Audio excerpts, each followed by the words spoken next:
Welcome to the GameChanger 00100 show. I'm your host, GameChanger.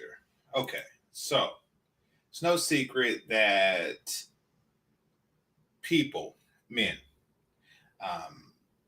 in general, in the US, in the West, are not having sex the way they used to. You know, I don't know the percentages, but I got the footage on how much less they're having, but it's a lot less. And when that problem is brought to mainstream society's attention, it's presented in an interesting way. It's presented that they are not pursuing the pussy enough. Not that they're not getting it, but that they're not pursuing it. Meaning that it would appear as if society wants this fruitless endeavor to continue. Here's what I mean. A guy walks up to a woman, says, "Hey, you want to hook up?" And she says, "No, thank you." No problem. No problem. The alarms aren't set. Anything. There isn't a catastrophe. You don't have to sound the alarm and have the firefighters come and slide down the pole or nothing like that. No one needs to call 911 when that happens, because that's just her exercising her choice not to hook up with this guy. But a guy saying, "You know something? I'm not going to go out and pursue." And then society's like, "Okay, well, let's examine this problem. Why aren't the guys out there trying to pursue anymore?" Now, I'm going to examine that, but I just want to point out that that is a thing, that it only matters that the men aren't pursuing, not that the women aren't accepting the pursuit. Hit the like button. Now, what they are saying is true. I don't need the numbers to see that. I do notice it a lot, and I've noticed it for quite some time. So years ago, there was, like, I think she was like 11 or 13, black girl, and she got hit by like this giant white man, even though she was the one that stood up to him and provoked him. It was a big deal, and it is, because he's a man and she's a girl. So that was a thing that happened. But in looking at that scenario, what I noticed is something that did not really exist when I was their age. I think it was like 13 or around there, right? When I was a teenager. And that is, it was a bunch of girls out in that area. It was maybe like 20 girls out, and not one young man their age. Think about that for the guys in their mid 30s and older. Think about how aggressively and how heavily you pursued the pussy. You get a phone call like, hey, go to this spot right here, man. It's about 20 females and no dudes. Like, everywhere there was that. Everywhere there was a group of women, dudes will somehow get word of it, and then find themselves in that location. Kind of like if you leave a sandwich on the grass, one ant will see it and be like, hey, there's a sandwich on the ground. And next thing you know, it's just swarming with ants. That's how aggressively the men pursue it. Now, so for that to not happen, it means that something has changed the mentality of ants, or the sandwich is just bad. But something is different. Something is different, and I see it with young men in their 20s. I just see it. The aggressive pursuit of the pussy has waned dramatically, and I don't know yet if that is a good or bad thing. I don't, and I'm talking about for the men and boys. I don't know yet if that is a good or bad thing, but I do know that it is a thing, and that is what we're here discussing today. Okay, so let me share this, and to get a sense of what I'm talking about. Give me a second.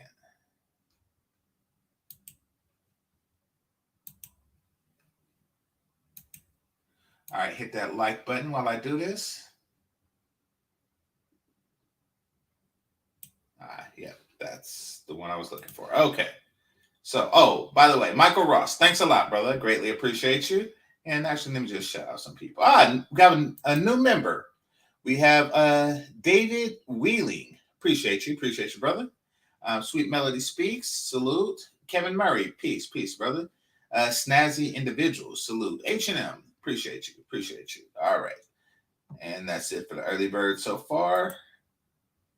Let me share the screen. All right.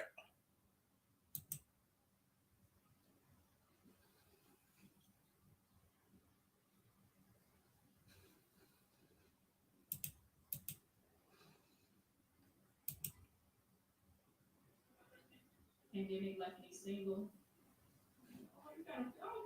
Congratulations. Oh, how many months are you? 7. Oh, that's so beautiful. Look at that black love on Juneteenth. That's amazing. Yeah. It's hurting some people pain so to clap for you know. They like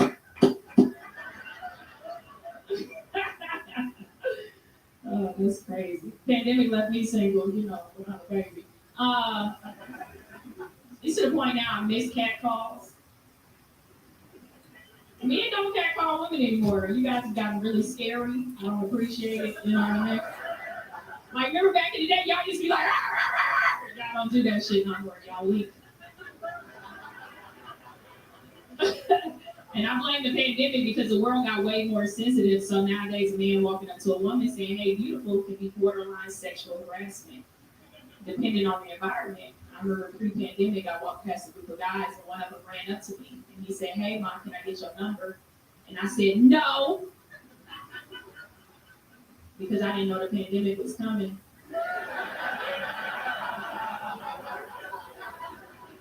I thought I still had more days outside to reject more men. So I was quite. Okay. And there you have it. She thought she had more days outside to reject more men. Now, I have to say that it wasn't the pandemic that started this. It may have been the pandemic that started it for her, but it wasn't the pandemic that started this. I do notice that men were hesitant and at least looking for choosing signals before they approach far before that. I mean, you got to think. Y'all remember that skit? Hit the like button. Y'all remember that skit where the woman in the black turtleneck was walking down Manhattan or Harlem or something like that, and the guys were cat calling, but it was like basic cat calling, and she was like, "Oh, I'm just getting harassed so much. I walked down the street in 10 hours, and 100 guys cat called me, and I'm just minding my own business, and I'm filming the guys cat calling me, and some poor guy was just walking in the same direction, and she made it seem like he was stalking her. It was just ridiculous. Who wants to be a part of something like that? Like, stop and think about that. Who wants to know that the next time you actually hit on a chick, she's going to film you and say, "Oh, I can't believe you're hitting on me. How dare you want to have sex with me?" It is a compliment. It is a compliment when a man hits on a woman, but they like to take it as an insult. And really, they just want to bring attention to that compliment. And that's why you got these chicks at the gym now who are filming dudes as they dry hump, you know, the bars, and they're stretching in front of the camera, like, all right, let me just bend over, put my shoulders back, my tits out, ass out, bend over, bend over. 1, 2, 3, 4, 1, 2. What are you looking at? Who wants to talk to women in a culture like that? A culture where women are setting dudes up to get shot down publicly. And the reason that they're doing that, I'm talking about these gym chicks, is because guys are rarely hitting on chicks. And the way I notice is because these guys are not hitting on these women. These guys look up for 2 seconds like, oh, what are you looking at? They are so desperate. And these aren't ugly chicks. They are so desperate to get hit on. They are taking anything as a hit now. Like, oh, he looked at me bent over in yoga pants. He's hitting on me. And this was even back then, like those, the chick with the turtleneck, those guys wasn't even hitting on her. They'll just say something like, hey, or something like that. Like, see, I'm constantly getting hit on. They all want to smash. They are desperate for this attention. They don't know what to do without it. So it's bad when white guys with PhDs and stuff start talking about it. But listen at how they talk about it. Like, listen at how the white guys with the pedigrees and the degrees and stuff like that talk about it. Because it is a problem, granted, but it's not a man's problem. Well, it's a problem that affects men, but they're not the cause of this problem. Gonna dig deep into this.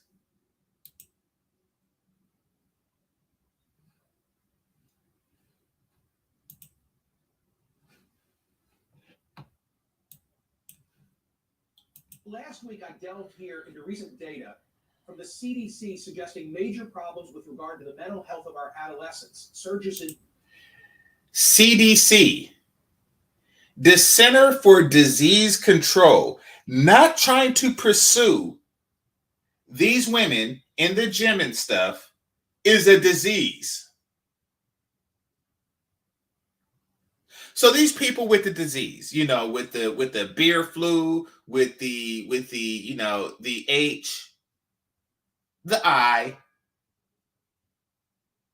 and the virginity. Like they could be studying that. But something, they're like, I'm going to study how come Timmy is not hitting on Tammy. It's a disease. You need to pursue this pussy, or else you got a disease. You got dry penis disease. We need to get the Center of Disease Control here on this. Hit the like button. Depression and suicidal ideation, especially true for our girls. This week, I found cause to worry about young men. This headline from The Hill, it caught my eye. Most young men are single. Most young women are not. The story reported that as of 2022, Pew Research Center found 30% of U.S. adults are neither married, living with a partner, nor engaged in a committed relationship. Nearly half of all young adults are single. Now, look at the... Okay.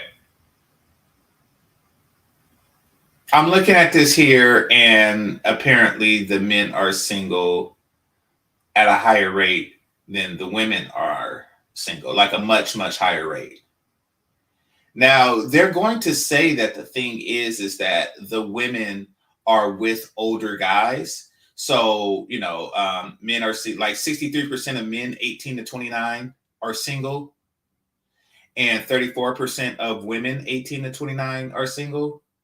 But they're going to brush that off and say, the women are with older men. But are they? Why are men? I mean, because it's still lower for the older men. Meaning, or it's still higher, I should say, because 25%, a quarter of men 30 to 49 are single, and only 17%. So Yeah, they're not really with the older men like that either. I could see if this was lower because they had all the 18 to 29-year-olds, but no, that's not what's going on.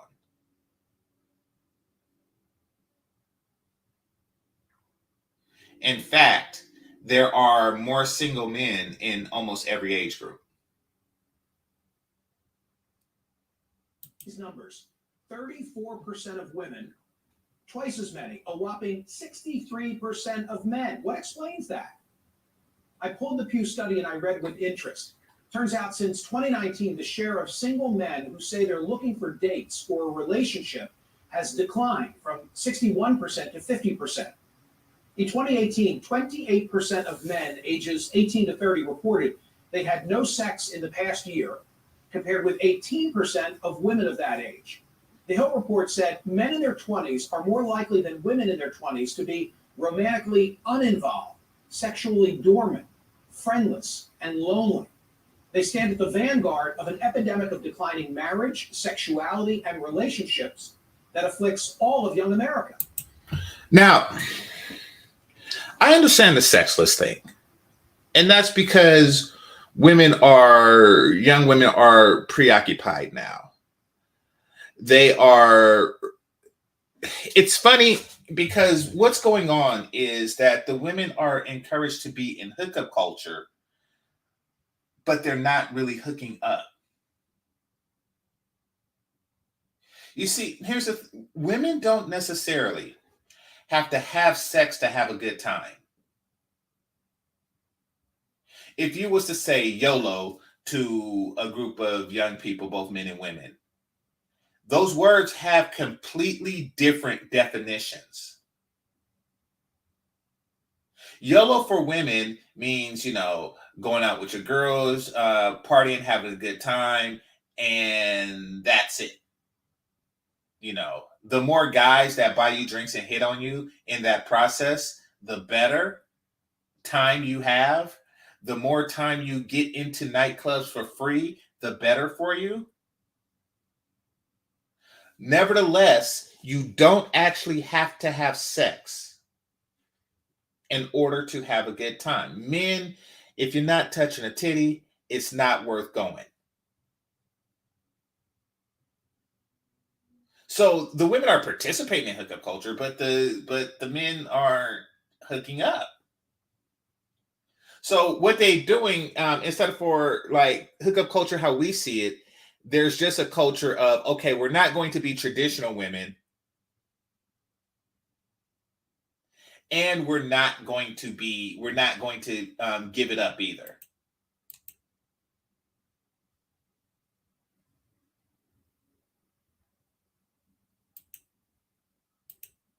And when we do, you know, it's really with a shared group of men.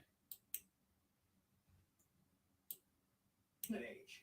The Hill report said men in their 20s are more likely than women in their 20s to be romantically uninvolved, sexually dormant, friendless, and lonely. They stand at the. Oh, and that's the thing I wanted to bring up. You can't really control the actions of the women in that regard.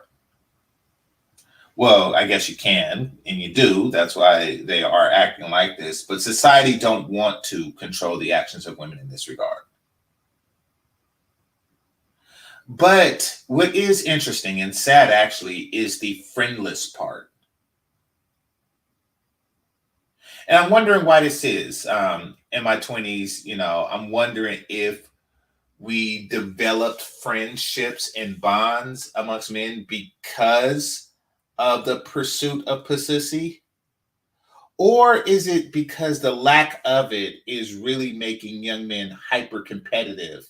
Like they don't see when they see another young man, let's say a 24 year old young man meets another one, you know, it's like, hey, what's up, homie? What's up, brother? It's like, oh nah, these bitches ain't putting out, and this is now my competition. I hate this dude. I hate him.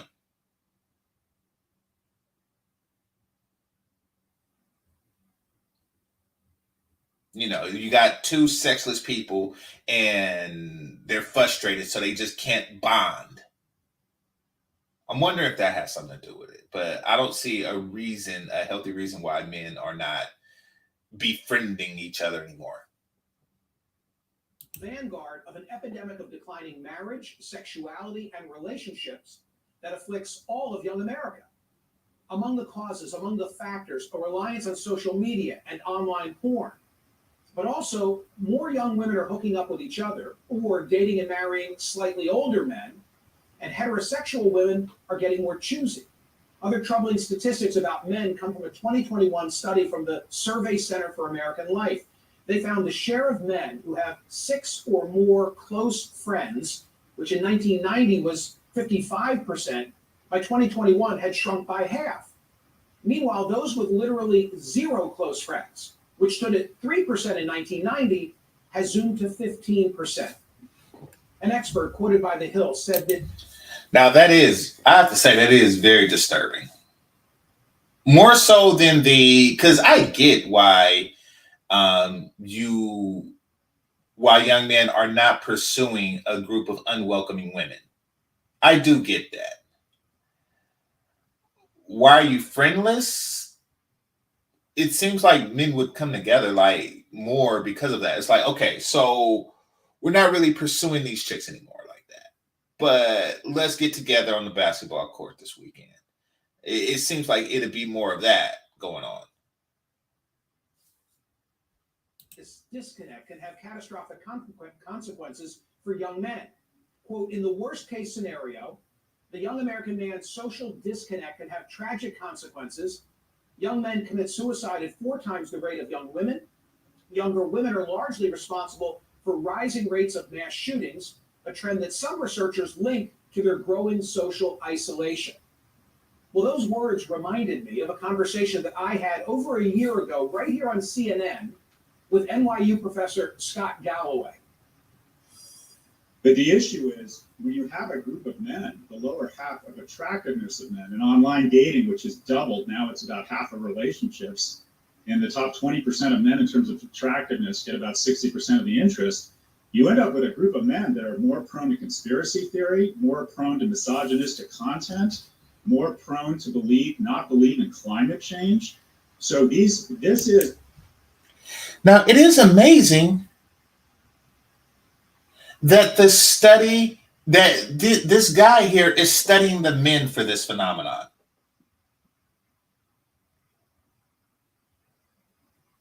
Like, think about what this means for a second. It's like, so, when you have these guys that are not out pursuing women in an unwelcoming marketplace, then, these guys are subject to conspiracy theory and misogyny.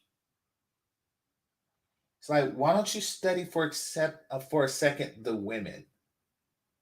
Because they're making all these things like the men are distracted with online porn. They're distracted with video games. Like, aren't these bitches distracted with selfies?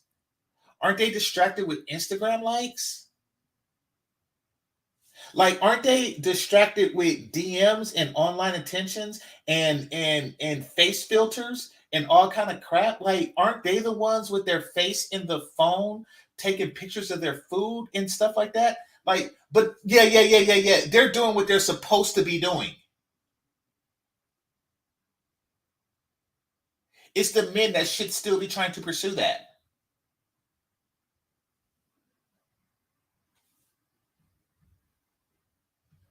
He looks like the suit that he looks like the rat that you put a suit on. The American story, if it's written with a pen whose ink is failing young men, does not end well. This is an existential crisis, failing young men. As always, Professor Galloway was prescient.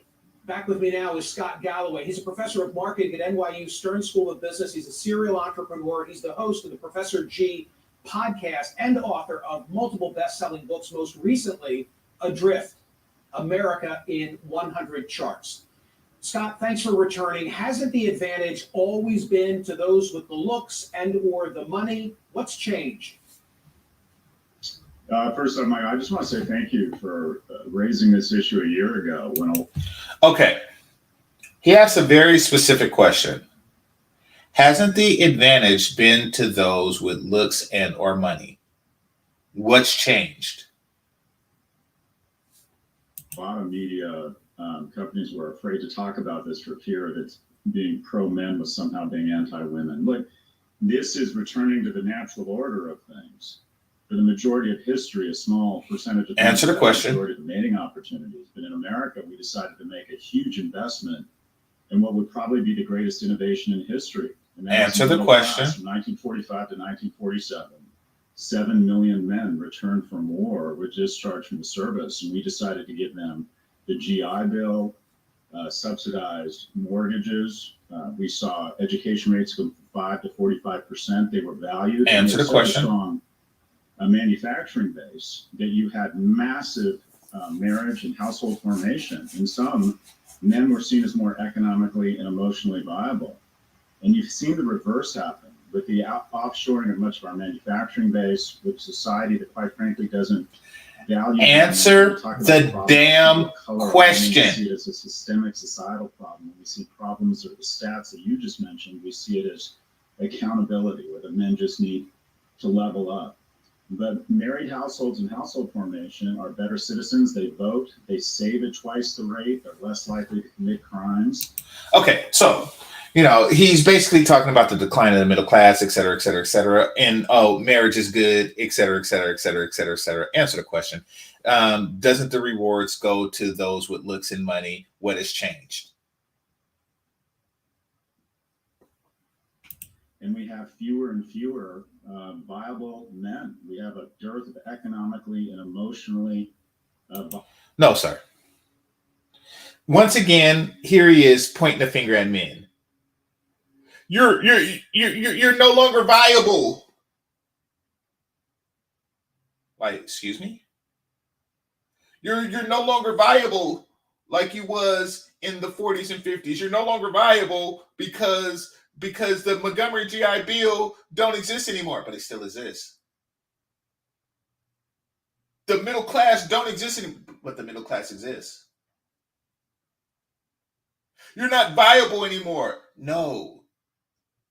The men are more viable now than they were before. What has changed is the women's definition of viability. Each and every single person of the 80 plus people watching right now is more viable than their grandfather. Salute to the silent generation. Salute to the boomers. You just are.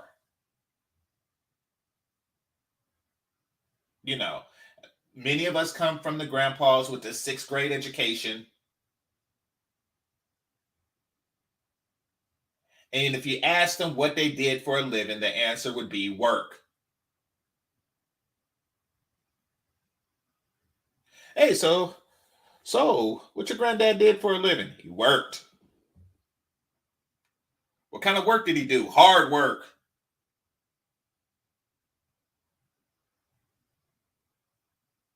What university did he go to? Work. The men are more viable. And he was with the woman you called grandma.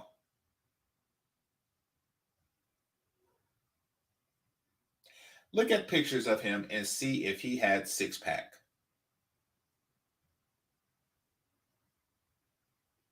If he was 6 foot something.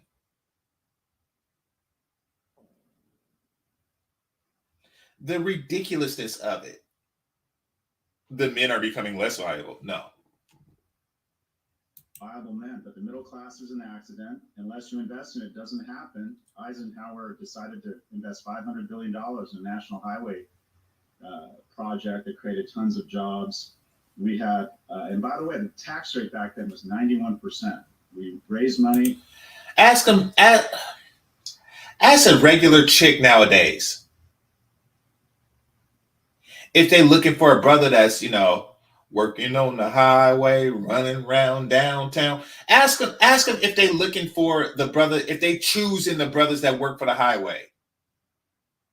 Look at how disconnected this dude is.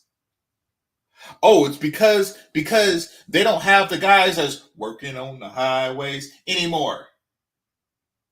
I mean, you still have the highways, right? And you still, every now and again, you get traffic, right? And you get traffic because somebody is working on the highway, right? You see those detour signs? You see those yellow cones, and you have to you miss a whole lane, and you know the people are out there directing traffic, and then they got the person drove up the truck that has the arrow on it, and then the person is there with the jack, and they're out there working on the highways. No, it's not that people stop working on the highways, sir.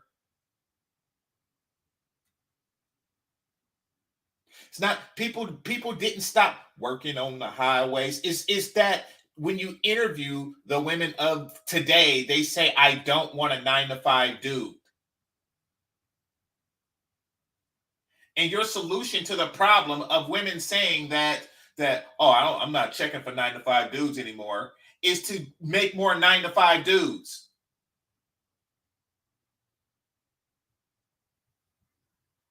Oh, and by the way, the women who say that aren't with anybody.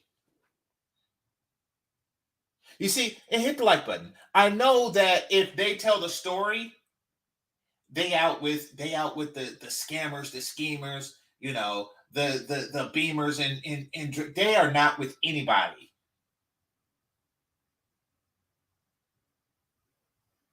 They're not. And the last dude that they was with was a 9 to 5 dude. Keep it a buck. If you wanted to be with a scammer, you would be with a scammer. You're content being single. Like this whole thing is something that they tell 9 to 5 dudes to make them feel inadequate.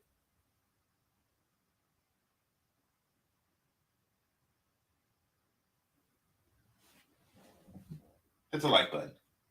And we redistributed in social programs that made young people more economically viable. And then, Scott, you toss in. He looked at him like, you didn't answer my damn question. The influence of social media and how relationships today, they don't come from, in our era, happenstance and mingling, right? They come from swiping, and that further accelerates this issue. Am I right? Oh, it's been the chaser to it. I mean, to have an honest conversation about this, we have to be honest, and that is that men and women have different mating criteria. He's a professor. He's a professor at NYU. Oh yeah, to have an honest conversation, we have to be honest. Excuse me? You want to have an honest conversation, right? Yeah. Well, we have to be honest if we're going to do that. I know. That's what honest means.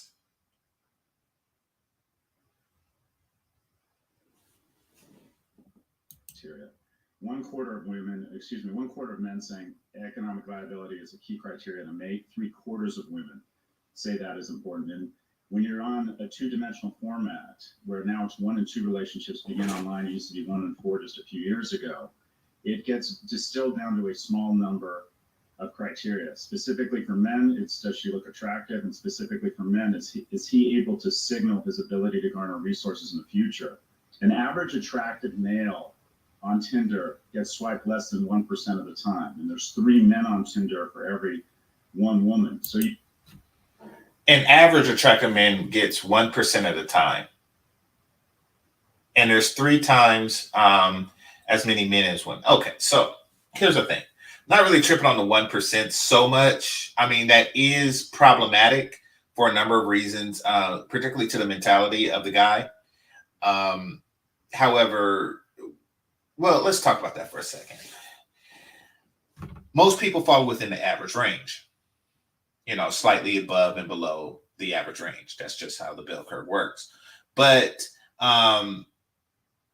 if you're getting 1% results, then what it means is if you want like 3, 4, 5, 6, 7, you're swiping like if you want 10, you have to swipe 1,000 times to get that result.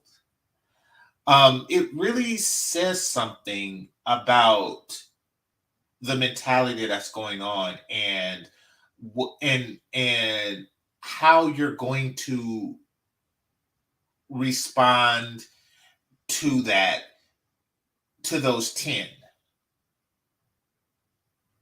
Because follow me for a second.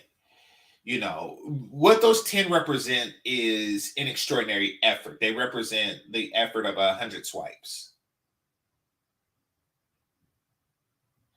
And you want to hold on to it because it was difficult to come by. It was rare.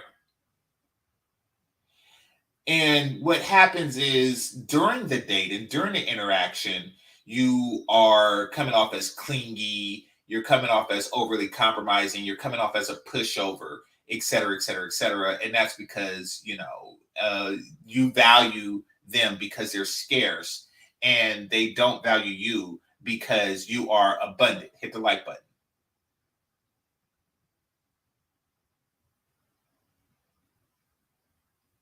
And then you don't even know. Well, we're going to get into right now. We're going to get into what you get for quality in this particular situation. Look, okay. Know this: I do not online date. I did in the past, and I didn't. And this was before they started doing the studies and the numbers and stuff.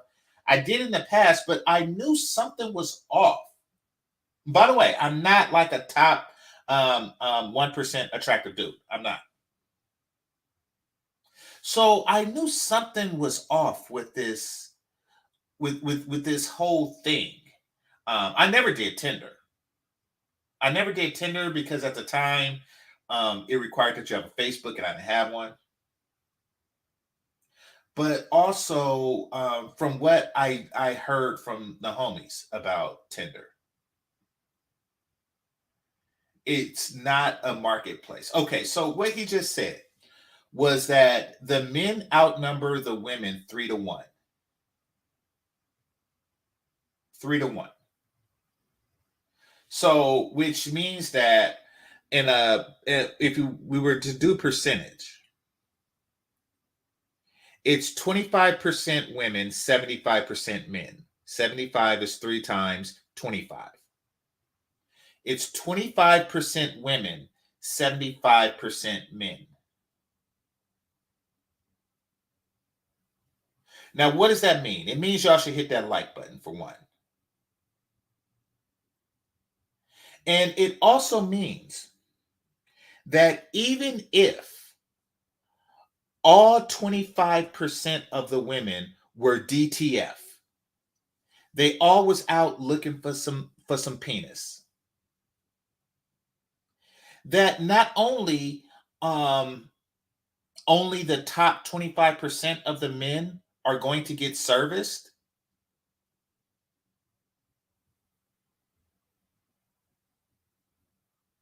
but it also means something worse. And I want y'all to imagine this. I want y'all to imagine a nightclub with 75 men and 25 women, right? And only the top 25, only the top 1/3 of the men are going to go home with something to F on, right? So you're that guy. You fall in, you are number 25. If you rank all the 75 guys there, you're in the top third, you're number 25. You are going home with the ugliest bitch in that club. That's what that means. You are going home with the ugliest bitch in that club if you go home with anything at all. She is at the bottom 1%. You are at the top 66%.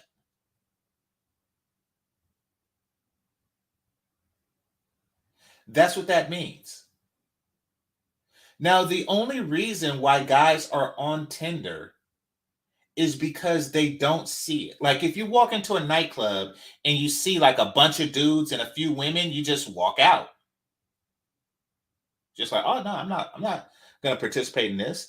I'm gonna just walk out because I know it's not good news for me. And even if you are like the top 1%, you're still just getting the same thing you would get anyway. And that's the top 1% of the women.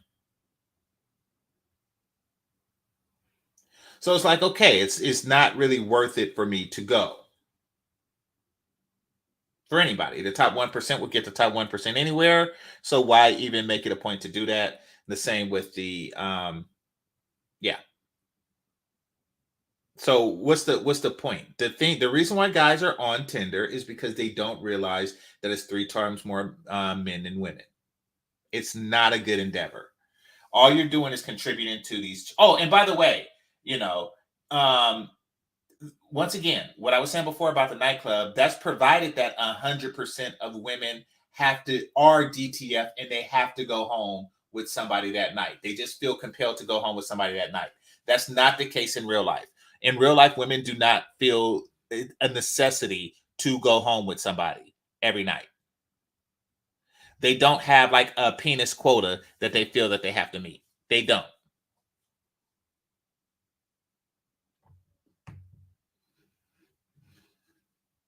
You've distilled it, you've taken out one of the key components of mating dynamics, and that is vibe, humor, body language, pheromones, the ability to be, quite frankly, a little bit persistent in the pursuit of a romantic relationship.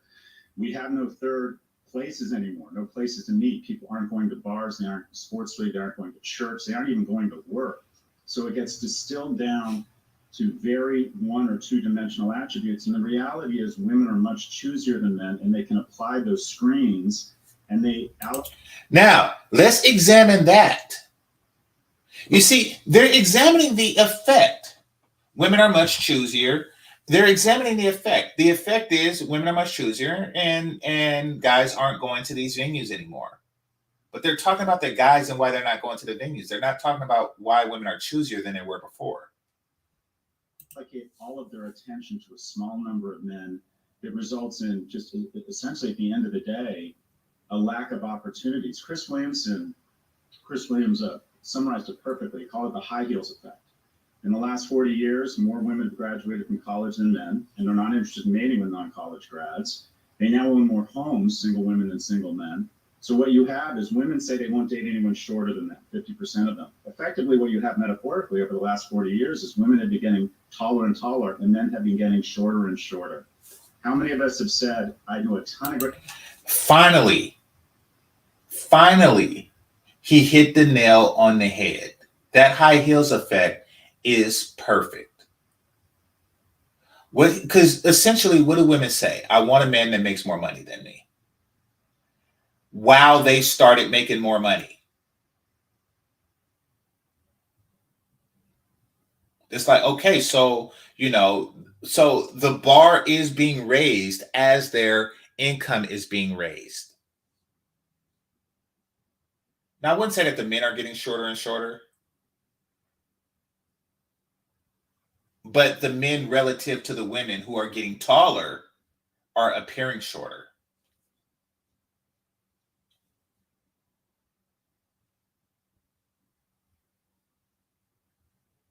So, yeah, you do have that effect. And not only that,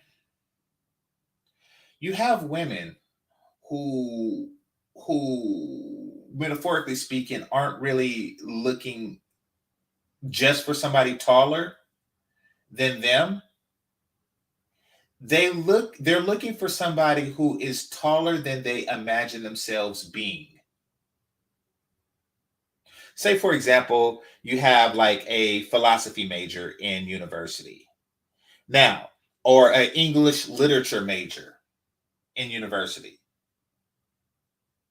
Now, she feels that she's going to graduate from this university and she's going to become this best-selling author, and her movie is going to be made into an HBO series, and that series is going to run for 5 seasons, and then she's going to start another series, and she's going to be a billionaire. So because she's going to be one, she requires a billionaire.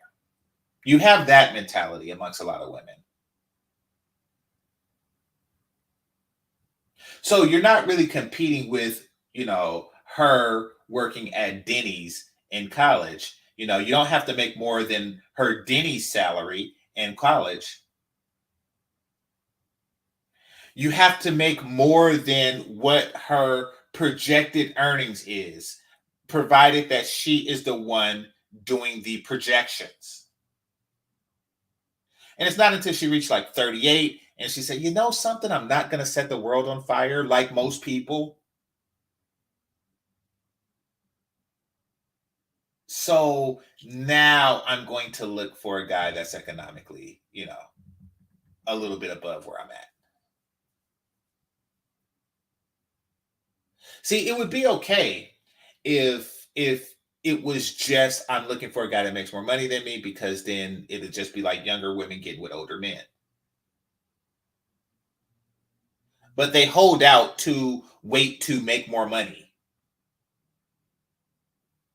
so that they can then do it. Like, okay, I'm going to do this after law school.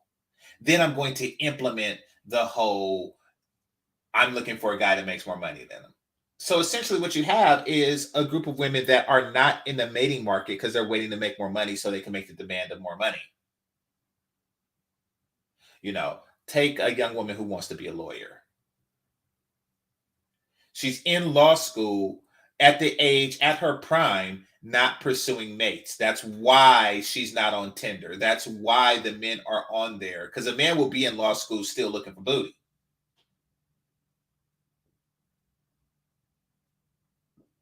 Men don't say I need to focus on XXX and avoid booty at the same time. They don't.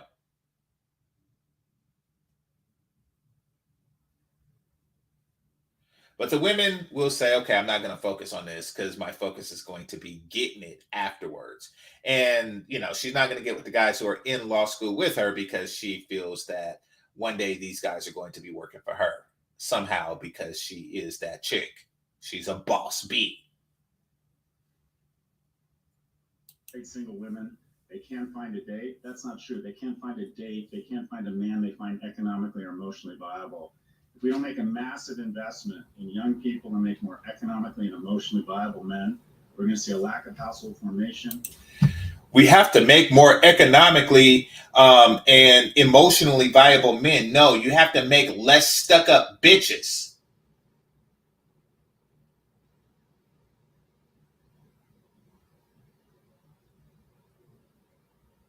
If you create an environment where, first of all, if the men became more economically viable, all the women are going to do is say, oh, men are making this much more. We're only making 99 cents to the male dollar. You've made all these economically viable men, and we're making less relative to them. So you got to make us more, or else you're sexist. Then you're like, okay, here now you make $1.10 to a male dollar. These men are broke.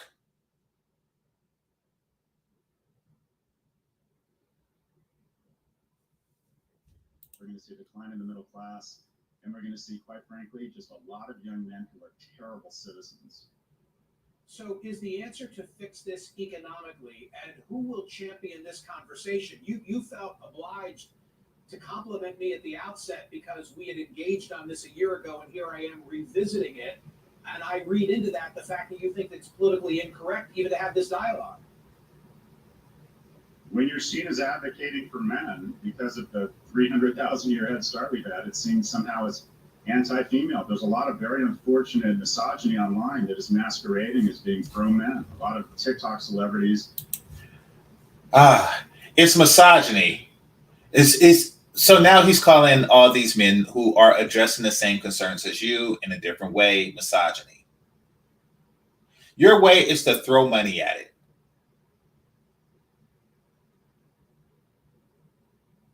Let's talk Michael B. Jordan. Yeah, maybe if we threw some more money at him, Lori Harvey would marry him. The problem isn't with the men or the money. The problem is the mentality of modern women. Hit the like button. Who talk about advocating for men. It's just thinly veiled misogyny. What do we need? We need more freshman seats in colleges. We need a massive investment in vocational training. We need to figure out a way to get more permitting for housing so young people can afford housing. We need to recognize our economic policies, literally allocate wealth from young people to old people. The percentage of wealth that young people control under the age of 40 has been cut from 12% to 6%. These are concerted, deliberate decisions. We did away with the child tax credit. We don't want to make it even easier for people to have kids. But seniors just got their largest cost of living adjustment increase in history. We have made the decision to make it harder and more expensive for people to find each other, for people to mate, and for people to have children. And without children, we turn into Japan and Italy, and that is we go into population decline, and our economy goes into decline. We are about to become a society, by the turn of the century, there will be 8 times as many people over the age of 60 and half as many kids under the age of 5. Nursery schools will become these strange situations with old people staring through fences at these creatures they don't see in the wild called children. Is this the world we want? Do we want a lack of kids? Do we want a lack of ability to create households? The happiest, most... Yes. Is this the world we want? Yes. And by we, we're talking about the modern Western woman. That is the world that they want. Where are the kids in Sex in the City? Where are the kids in Living Single? Where are the kids in Tyler Perry's Sisters? Where are the kids when you look at the programming, the television programming for modern women? There are no kids.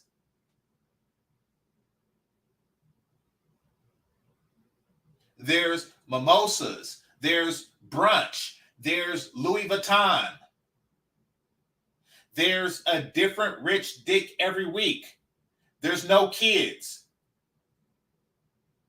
And he's going to the men. Do you want this world without kids? What the hell? Listen. It's not us. This is the world they want. Because everything else is oppression, and they even call it slavery.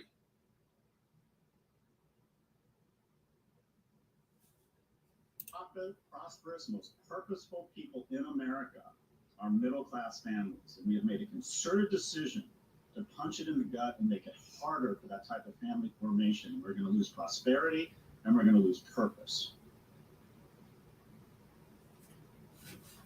Okay. I'm glad that they addressed the problem, even though they addressed the problem as a male willingness issue, not a female willingness issue. Not a lack of, and what needs to change, in addition to the changes that he required, is the social structure, is the mentality of the modern woman. And the way that you change that is through media regulations. No more anti-family programming, for starters. If there is a show that promotes single life and single living amongst women or men,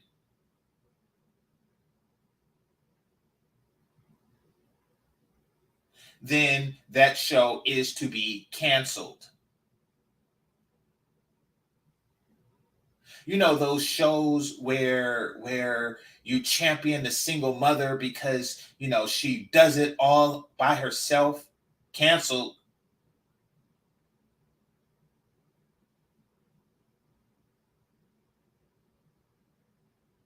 In fact, let's do this. All right, I have Xfinity. Let's see what should be canceled. Hold on. All right. On demand. TV. Let's see. Let's see what's free this week.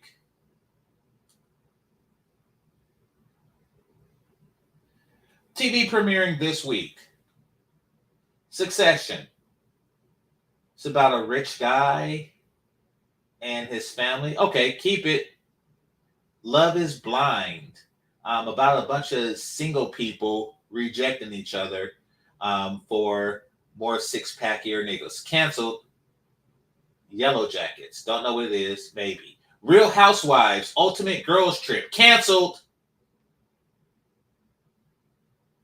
I Am Georgina. Don't know what it is, but it has a picture of a single bitch with a bunch of soccer balls in a pool. Canceled. The Larkins. Okay, it looks like a family with the same last name. Keep it. Seeking Brother Husbands. Cancel. Eva Longoria. Searching for Mexico. Cancel. Housebroken. It's a cartoon of some sort. Don't know. Digman. Don't know. City Confidential. Don't know. Restaurant Worlds. Don't know. Okay, so yeah. All right.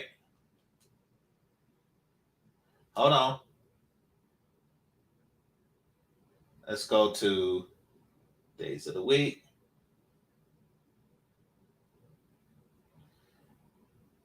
Godfather of Harlem. Keep it. He is married with kids. Actually, nah. The daughter's addicted to heroin, and the mother is raising the daughter as the daughter's canceled. Let's see. Lucky Hank. Don't know what that is. Looks like something to get canceled. Until you start doing shit like this, then you're not going to see a change in the population. The Equalizer. Look, Queen Latifah looking bitch is out equalized. Cancel. All right, that's Sunday. Let's see what they got Monday. Love Island. Cancel. Perry Mason. Is Perry Mason married? With kids? Niggas like 40. Cancel. Rain Dogs. Two bitches on the cover. Cancel. The Voice. Okay. Below Decks. Sounds like some cancel shit. The Bachelor. Cancel. 911 with Angela Bassett as a strong. I bet you she's single. Cancel. Easter Basket Challenge. Keep it. NCIS. I don't know. Darcy and Stacy. Cancel. All this shit needs to be canceled. Until you go through stuff and start canceling shit,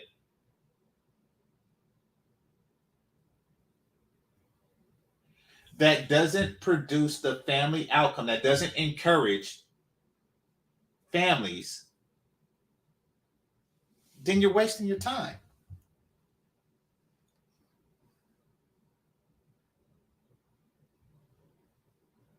All right, now let me go to the next thing.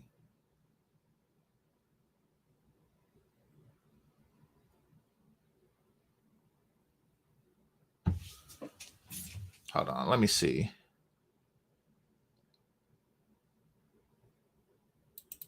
Here we go.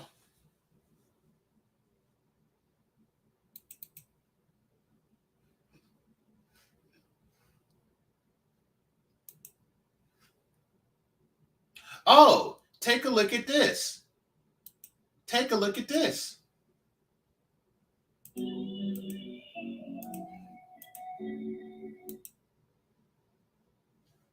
Cancel. Queen and Slim. Cancel.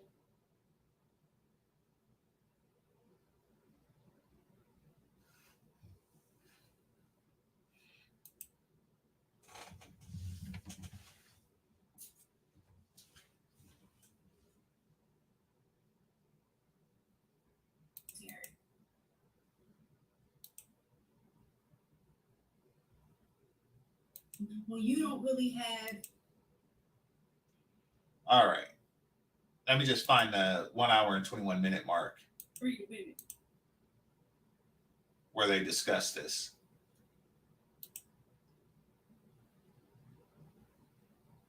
So we need to learn.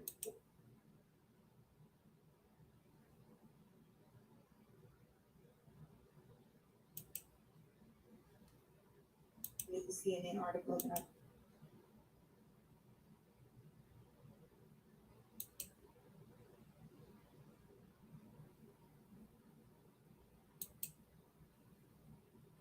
I change their mind if they had the opportunity to get married. I'm done. But she's not top notch. Actually, let me go back some. But And then when we're 30, now we're like, I'm ready to get married. I'm done with this life. You know what I'm saying? And still want the top-notch dude after we're not bringing in our top-notch selves. So Speaking is facts, that really accurate, or is that like a manosphere talking point? both is true. See, just because a manosphere talk about it, that doesn't make it inaccurate. what? But like, oh, we want top notch dude when we're not bringing in our top notch selves. Like that's like it's like, what is it? What, she's not top notch because she's not an impressionable version that you can mold and sculpt, that's going to tolerate the not the version of yourself that isn't quite the best. Yes. Everything that's not an impressionable virgin is not top notch.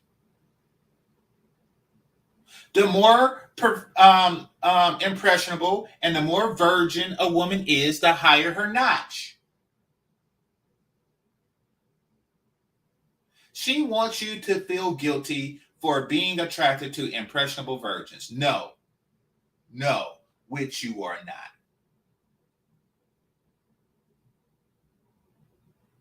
You are not an impressionable virgin. You're not a virgin, and you have a used womb and a used vagina.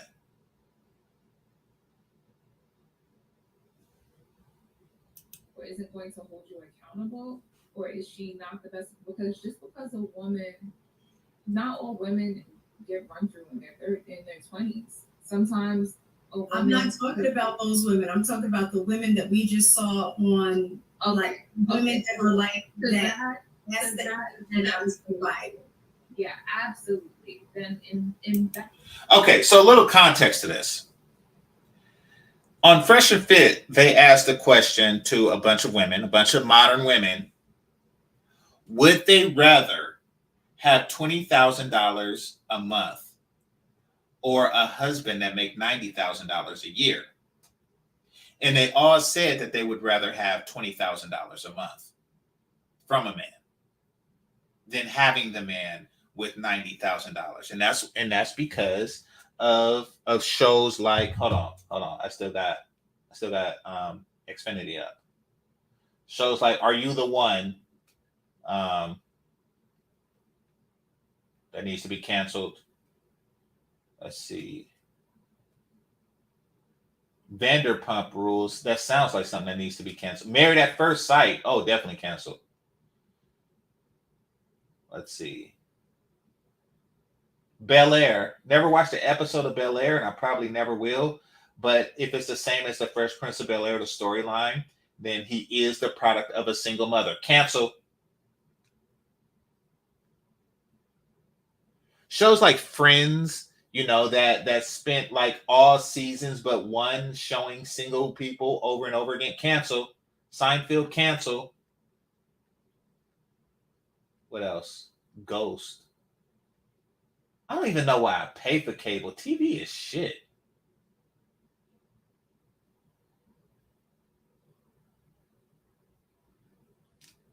All right. Put a ring on it. Cancel. Grand Crew. Cancel. Love After Lockup. Oh my God. TV is crap.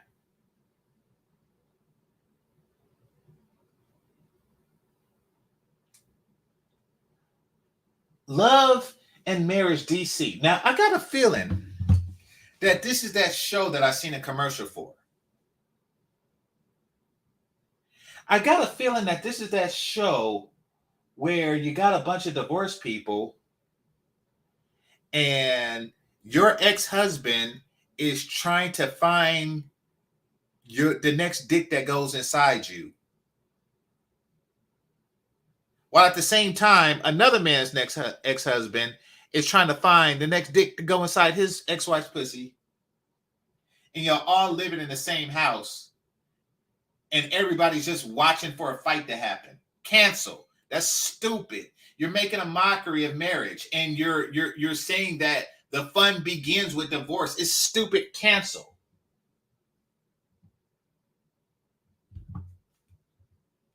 Hold on. This is Saturday. Okay, so that's it. It's a lot of garbage on TV.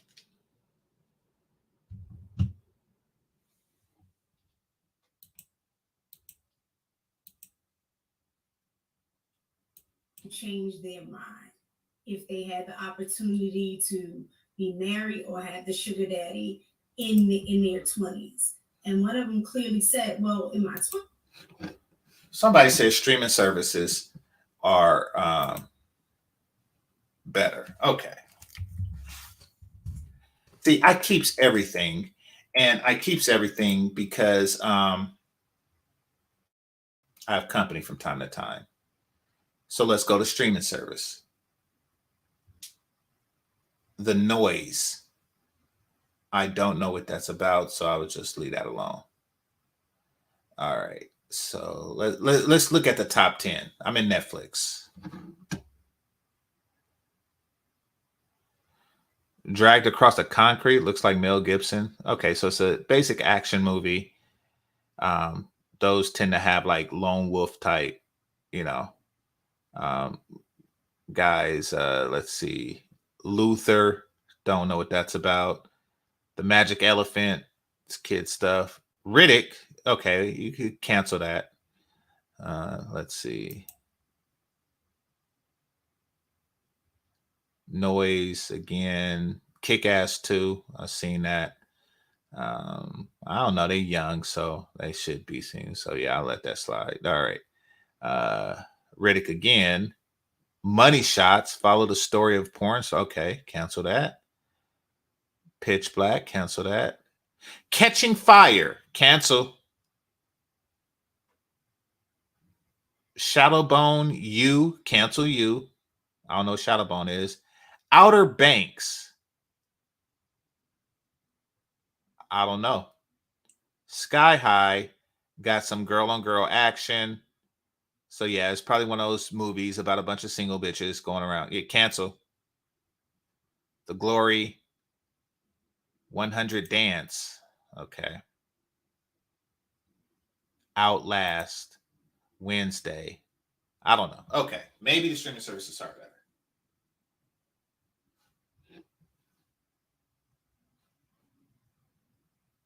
All right. Somebody said you might as well cancel Agents of S.H.I.E.L.D. Might as well. What I'm saying is you have to reprogram society. And you do that by controlling what they watch. And if it's not family centered or you're not making it about family, then yes, it needs to be canceled. Agents of S.H.I.E.L.D. have like a bunch of agents that are single that that go to work because it's focused on the job. It's not really focused on home. And they go to work and they make them single because so you could watch it wondering if they're going to get together and fuck each other. But no, cancel it. Law and Order SVU. That bitch been that show has been out for like 30 years. And the bitch been single all 30. Cancel.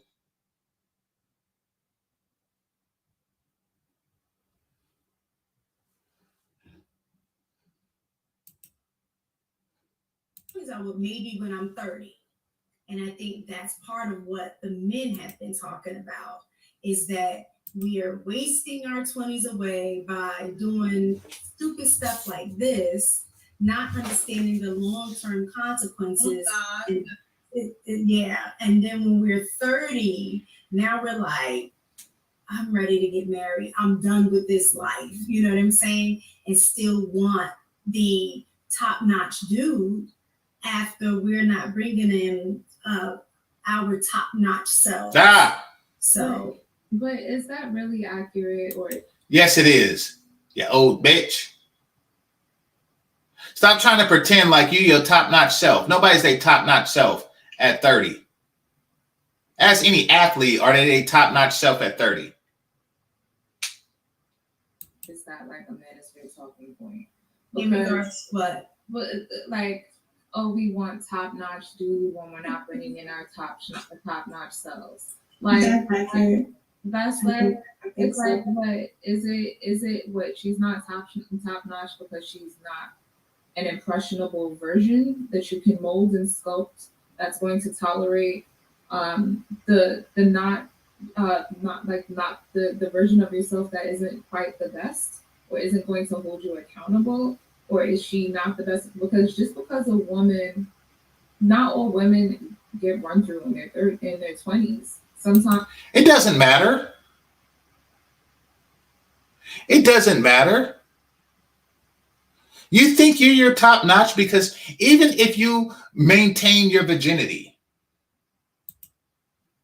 a 30-year-old virgin is not top notch.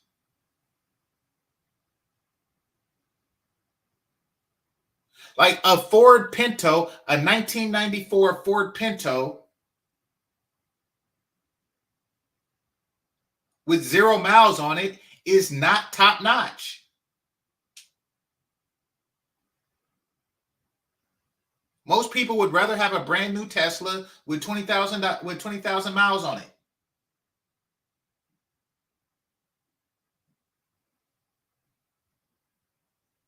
Ray says, here's a couple of beers for that shit. Appreciate you, Ray.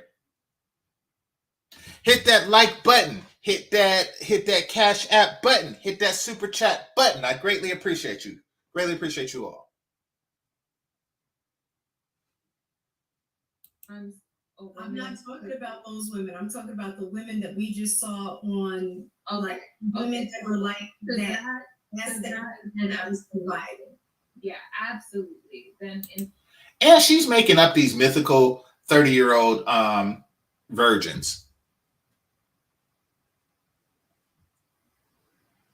In that scenario, then I can totally agree. Like, now y'all want to be run through and can't power bond, can't connect, can't be vulnerable.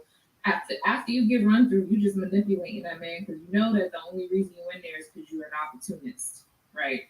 But yeah. So then I agree with that. But for the more reserved, conservative women in their 20s that like just have to learn their lessons and grow through life, I don't necessarily agree that it's always getting the best version of themselves in their 20s. I feel like a lot of women are naive even in their 20s and have to learn.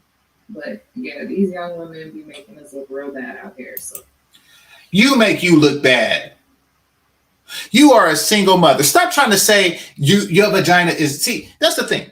She is trying to like pedestalize her vagina. Like all vaginas that are superior to mine, you question the superiority.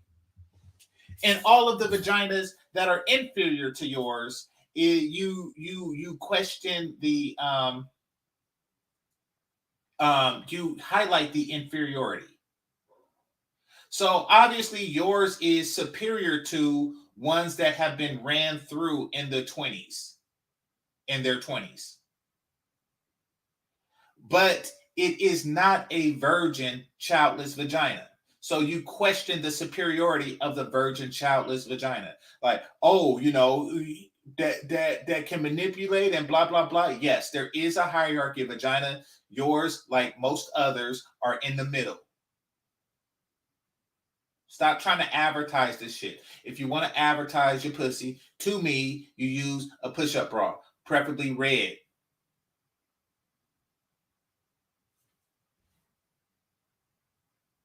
Yeah, you got it.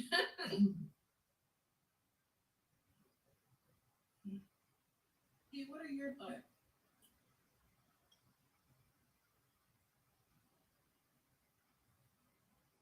Hear me?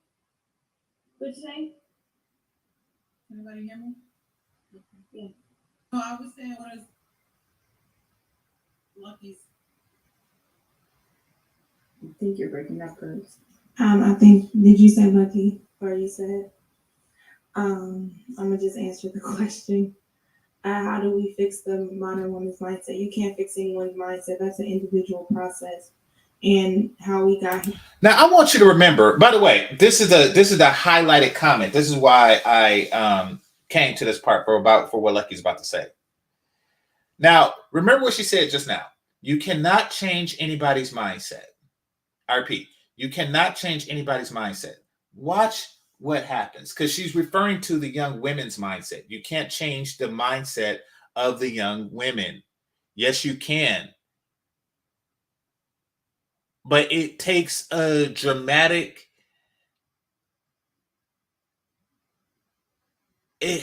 cultural shift in order to do these things. That's why the mindset of young women is different than the mindset of older women. And why it's different than the mindset of the older women when they were young. That is because it has changed. But she just said you can't change this. Now, watch what she goes further to say. And I'm not hitting on Lucky, but here's what I mean. Hear me? What'd you say? Anybody hear me? Yeah. No, I was saying, what is Lucky's? I think you're breaking up, Bruce. I think, did you say Lucky? Or you said? I'm gonna just answer the question. How do we fix the modern woman's mindset? You can't fix anyone's mindset. That's an individual process. And how we got here is a full systematic issue. So I think the best thing to fix or change anybody's outlook on the solution, which would be what we want people married, would be to be the example that you want to see. So you can't really focus on what other people are doing with their kids and what they're doing outside if you don't have the example that you want in your own household. So focus on yourself, and then you can speak to being an example, speak to being a solution, because the first thing people are going to look at is say, why should I listen to you? What are you doing in your life? Where is your man? Where is your happiness? How are your children being raised? What school do they go to? No, only people who are looking for reasons not to listen to you view things that way. You see, there's a reason that scared straight don't take young troubled men to Ivy League universities. There's a reason for that.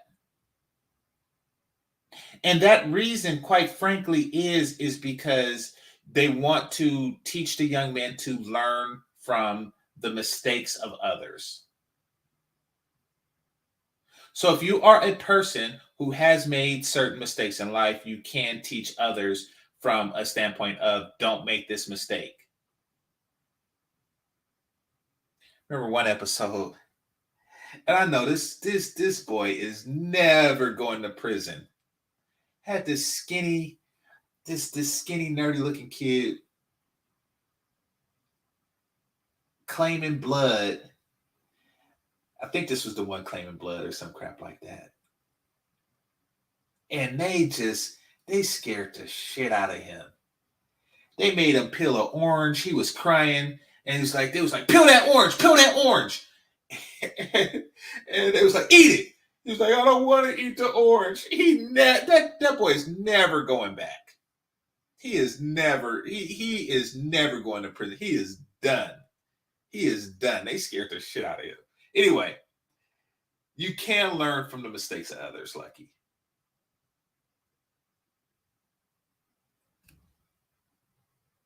Oh, and then there was this one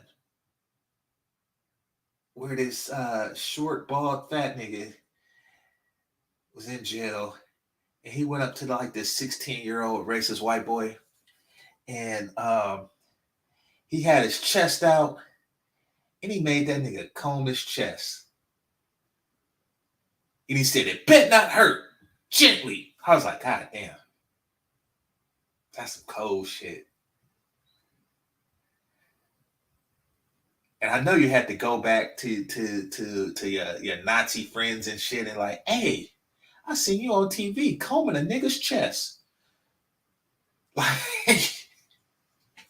so you don't necessarily have to be the perfect person to encourage or discourage certain behavior. You know, you could be like, listen, you want to be a grown man combing nigga's chest? Then you better straighten the fuck up. So you old cat women out there, y'all could teach the youngin something.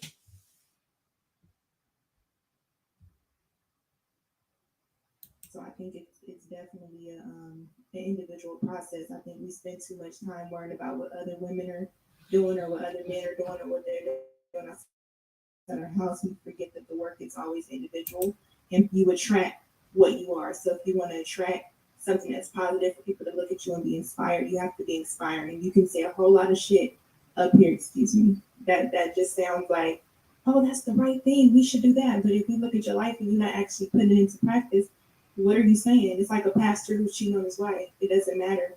So I think just for the women in the conversation, I think those women don't represent me at all. I can't identify with not one woman up there. So I think you can identify with each one of those women there. But I'm jumping ahead. I'm jumping ahead. That also, if it was 60 years ago, if you asked those women, would you prefer a man to give you $20,000 a month versus a husband? I think they would also say yeah. So I think when we make it seem like this is, that's based on nothing. But really, that's her way of trying to say that we've always been like this. We've always put money over family. And therefore, there's nothing wrong with modern women. We are acting the way that we are supposed to act. And the only women that can tell us different are the married women. And since there's none of those, we're going to continue to act this way. That's what she's alluding to. She's alluding to that. But watch it further. just a new age thing. It's not. So when there were always women who cared about the money, such as the Marilyn Monroes of the world, that cared about the money, and then you had the women who cared about being wise. I think the mistake happens is just assuming that every woman wants. There were a lot more wives than there were Marilyn Monroes. To be a wife, and that is not true. Some women would rather be slutted out, and they're okay with that. And then once I get, society is encouraging women to be slutted out. Ride this way. Once I'm not fine no more, then I'll get a simp to settle down with. But if we're talking about just in the video, I think the conversation was, I kind of agree with Chanel when she said in her 20s, if you're making $90,000 a year, that's longevity. You're thinking of how so you can be comfortable. It's something about women where we just want more of some shit. I don't even know. Like you can be okay and then you just want more. So I think we should probably normalize age gap dating, because just like the new CNN article that I talked about, they talked about the new modern male crisis and the fact that men aren't even asking women out on. Now, after saying that we are women and we are just like this, and even if you go 60 years ago, we all are a bunch of Marilyn Monroe bitches. Yeah, we should normalize age gap dating now. Like, wait, beg your pardon? Yeah. The mentality of the women is that they put money over family. But women we're going to put money over family. That's just what we are. That's just in our nature. 60 years ago and 600 years ago, that's just how women are. We're all Marilyn Monroe, and we should date older. Like, sweetie, it seems like you shouldn't be dating at all.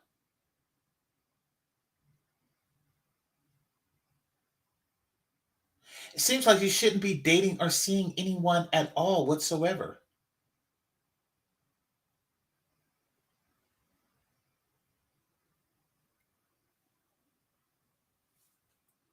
Dates when women are not even having babies. So these whole baby mama conversations are old.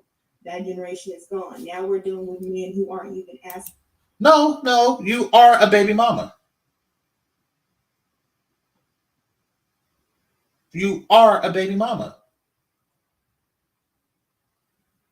That conversation is old. Well, how old is your baby? Because that's how old the conversation is. So there's at least 3 baby mamas here.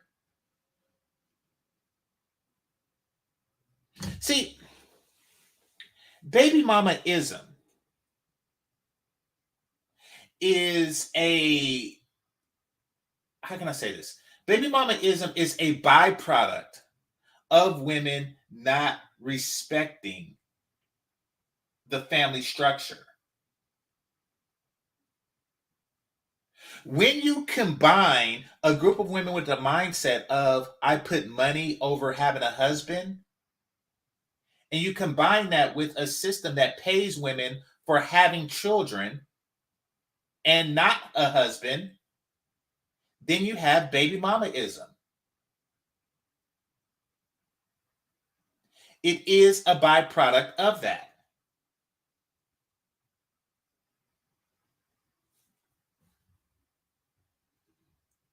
Women out. They don't care what you think. They're not even interested. They'd rather jack off than deal with you. This conversation about flying out, nobody's doing that regularly. There's a small group of people. So I think we have a new conversation to be had where men in their early 20s that suffer from mental depression because they can't get women to look at them because women have these expectations that they feel like they can't meet. The only way you can change that mindset is to figure out why these women. Now, remember before, and I told y'all to remember before when she was like, you can't change the mindset of people, you have to change the mindset of the individuals or something to that effect. So when talking about the women, you can't change the mindset of the people. But when talking about the men who are jacking off rather than hit on you, it's all about changing the mindset. You can't change the mindset of women. They're gold diggers. They've been gold diggers since from 60 years ago, Marilyn Monroe. But these men, we have to change the mindset of these young men. This is how they're addressing this problem. We should probably normalize. Oh, and also, in changing the mindset of the men. These young men are depressed. These young men are depressed because the women aren't checking for them. And the solution to that is to get the women to check for older men. Wait, what? Yeah, you see, the men in their 20s aren't getting any play. So, what the young women need to do to help with these men who are not approaching them and jacking off is they need to get with older men. But aren't you just ignoring the younger men still? Yeah. But sexy lips.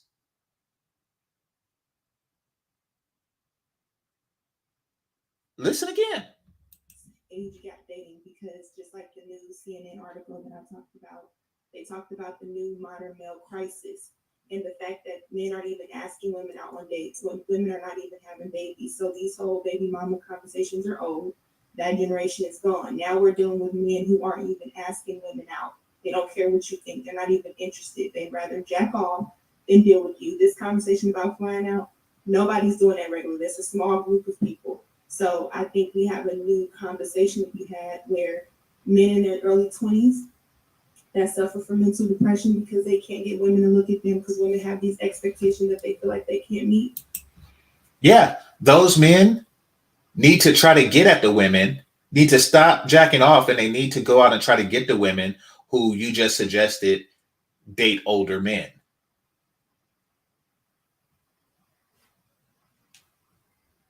The only way you can change that mindset is to figure out why these women have these expectations, which, as we just seen, I'm pretty sure they are led by social media. We don't worship And higher. and first of all, nice lips. Second, I agree with that. I do definitely agree with that portion, Lucky. And that's been great. So you can't fix nobody's mindset. I just think this is over. Personally. And I think also the selfishness is, as I'm mistaken, Yeah. saying, can you hear me? I'm sorry. I'm sorry. Yeah, we here. Okay, so that was said. Now, I'm going to circle back to something else that she said. And then maybe I'll do a panel, quick panel, and then close out. All right, so that was said. And I agree with the last part. If not really the spirit in what it's in what it was said. Let's see.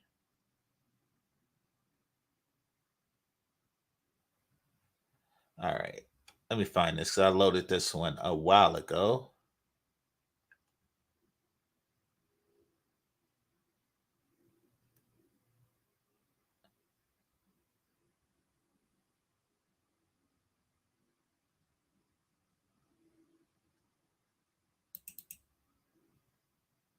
Hold on.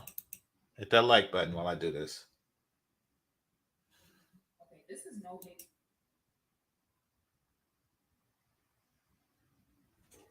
Oh, I clicked the wrong thing.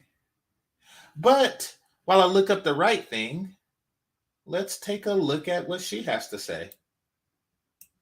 This is going to be off topic, but interesting nonetheless. I wouldn't download it if it wasn't interesting. So let's take a listen.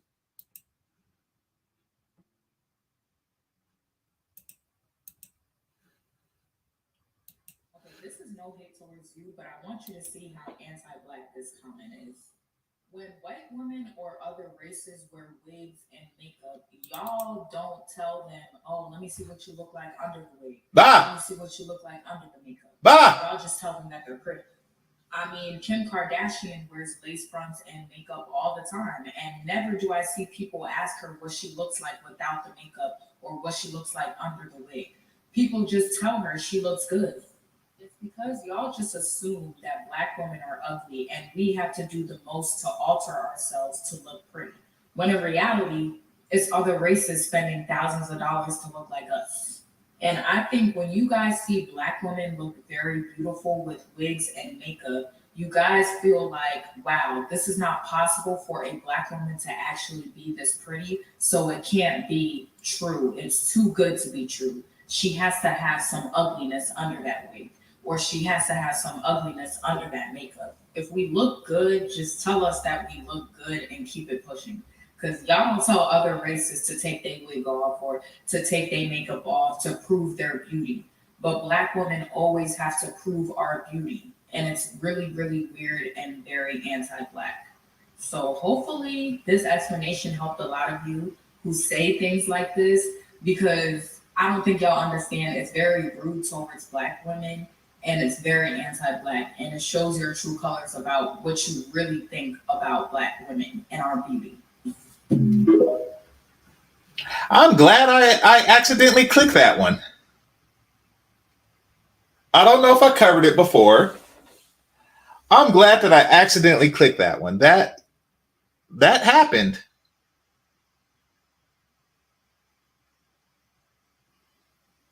So it's wrong. Fellas, you're wrong. If you see a woman with a wig and makeup and you want to see what she looks like without the wig and makeup, you're wrong.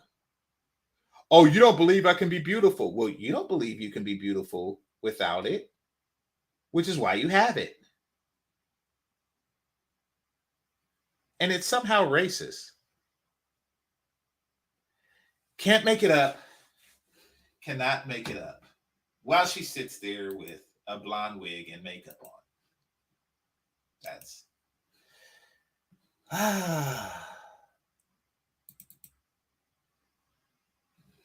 she's your queen, people. She is your queen.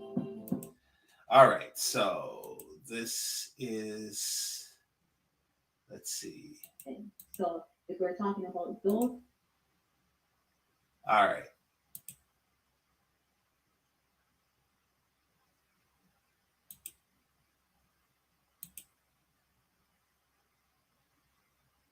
Okay. So, I think this is the part. Now, we hear what she just said about this sexual marketplace and the CNN news report, et cetera, et cetera, et cetera. Now, let's take a look at this here. Beautiful woman. I don't want to say Lori. I don't want to say that. Maybe it's not Lathan. It's not Lathan. Okay. You know, you might not, but you can get, train around the block. Or Rasputia. You can. But that's understanding. And I think men know that more than women. I think men, and if you guys disagree with me, please chime in. But I think men understand that more than women. They understand this is what I'm going. I can pull her. I know I can get her. If you guys train around for women, you right. Freaknik. Cool. Look in situations that are not ideal. So, I think at the end of the day, women just got to be a bit more diligent and understand the concept of leverage. Y'all have all of it. Okay, so the idea of leverage and women understanding, our value. What he's talking about, and it's something that we've all talked about for a long time, is sexual market value. What that is, of course, for those that don't know, your SMV is it refers to an individual's level of attractiveness to the opposite sex, which ultimately influence the quality of mate they can in turn attract. Men prioritize your fertility. Thus, they look for signals of youth and health, hourglass figure, smooth skin, high-pitched voice, which therefore determine a woman's SMV. Women prioritize security. So they look for signals of strength, recourse, which is resources. So men, if they put value on your fertility, that means they're looking for a woman. And this is not, if they don't know you, they don't know your favorite movie, but this is how you are attracting the type of man that you want. Well, we know that younger women that are more fertile maybe can pull a little bit more than a woman that's 40 and then probably ain't gonna have no more kids. It's the truth. That's just what it is. Again, we're going to do. Okay, I appreciate her being, because she is 40, according to Michelle. And she, as she stated, probably isn't going to have any more kids. So I appreciate her honesty and candor in that. I do. And I will say I don't have a low-pitched voice, as you all know. So there you have it. Still in reality. Can I not pull a man? I sure can. However, it depends on what type of man I pull. But if you understand what you have, then you understand the type of man that you can attract. But you're only able to do that if you deal with the reality of yourself. If I am 300 pounds, I'm probably not going to be able to pull a Michael B. Jordan. Now, can I pull Ronnie around the corner? If I'm cool, then Ronnie cool. Same thing with men. If you're not as secure or don't have that security enough for a woman, maybe you won't get a name of beautiful woman. Maybe it's not Lathan. It's not Lathan. Okay.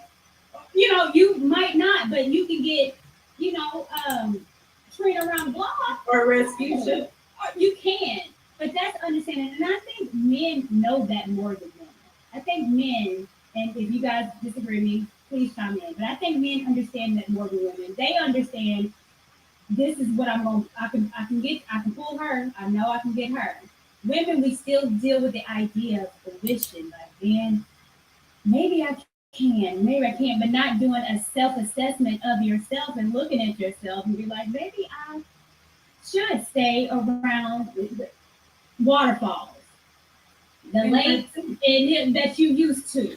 Yeah, this isn't the part I was looking for. I think too, when I think about back in my 30s, even though I had my daughter, the men that I was able to obtain, not only Because Lucky said something that goes to the point. She said something here on this panel. Do you have anything on that, Lucky? No, I think you guys pretty much said it. I would just add the leverage. I want people to understand leveraging your own lane though. Like a lot of the time the conversation is like, oh, but if you get a Lori Harvey, I'm glad you knew that that was the popular name right now, as if we just need Lori Harvey's, or as if even, let's say she has influence from regular people. Regular people know, like you might say, hey, she's pretty, but I know dang well my dating pool is not hers. She's still worth 43 million, so she leveraged it to the point where even with her behavior men don't agree with, she can turn it around and be worth 43 million and still get a husband. You know what I'm saying? Because of how she's carrying it. She's not ratchet. I've always wanted the Anna Nicole Smiths to leverage it in a certain way and still get those type of men wherever their angle was. You have to be in the right rooms. You have to, you know what I'm saying? So I just think that that was something too that people instantly thought of leverage as something negative. But no, like you want to leverage to be better than whatever your position is. Even if you want a whore, you might be on the court for $8. I'm gonna get to the escort. What I gotta do? You know, whatever how bad it is, you still have to leverage it in a way. It's based on how you present yourself. Is what I understand. Level it up. And well, let's dig. Okay, when Trill says leverage, and I don't want to have this conversation again, but that's not what's meant.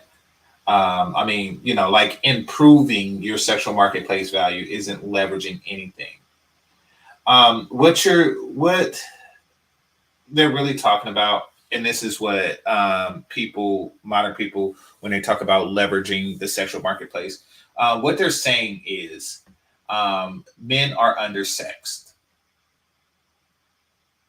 particularly in the 30 and below category. But I'm pretty sure that that's like throughout the age brackets. Men are undersexed. And what they're saying is leverage that. You know, men are not getting pussy. We have one. So instead of for feeding the market, we're going to leverage that. I have something that you don't have in abundance. Let's leverage it.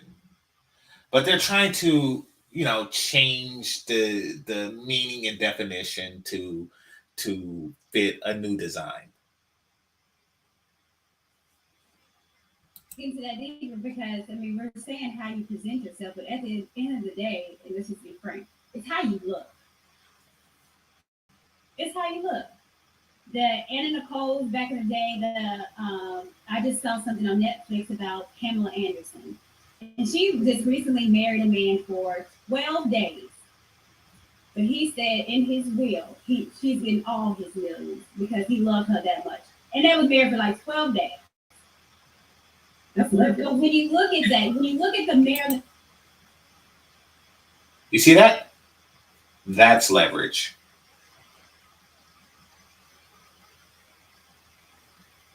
Look at this smile.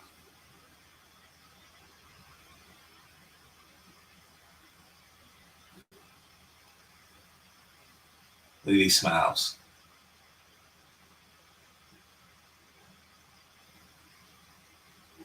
And the reason why I'm bringing this up, because literally the same person who's talking about leveraging pussy and playing these pussy games and marrying niggas for 12 days and so they could die and you could get the bag, like the same chicks are the ones that are later saying, you know, yeah, these guys would rather jack off than to deal with us. Are you wondering why? Are you wondering why that man should have jacked up for 12 days and donated his money to my super chat?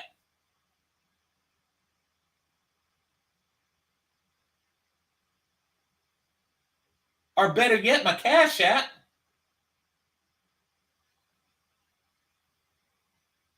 These young men see you. You are grinning. A man is dead and a woman is rich, and y'all are grinning. In the road in the JFK, what did they have? That's a good point. Beauty. They I mean, had the beauty. Not Open only her were they Dandridge. She wanted those Dor- roles. absolutely, and that's what Dorothy Dandridge died broke next to a white man that beat her. Leverage. their power was.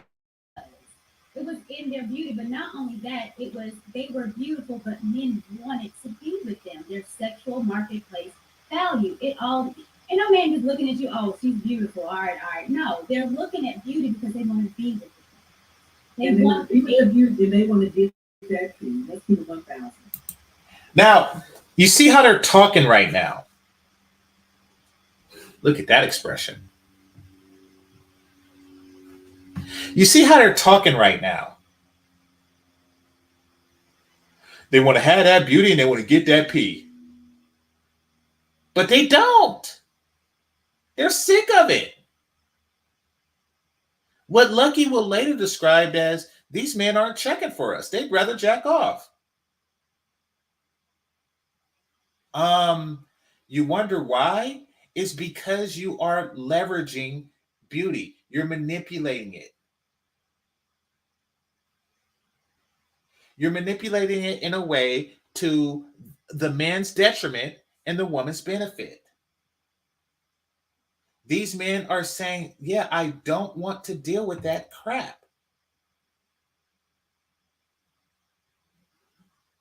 Okay, so play a little bit more of this and then I'm going to find what we're looking for. Well, let me go with talking players, y'all. They Okay. only wanted to smash them. They're not liking them. But they've had 800. Pamela, you know how many men was married to her? Now, keeping a man, that's a whole nother topic. However, we can't. Ooh, that's good.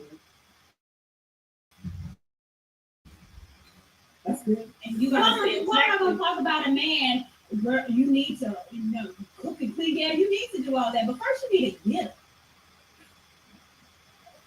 Man, your phone is dry. Ain't nobody calling, texting you. You can't get Nam, burnt, or early.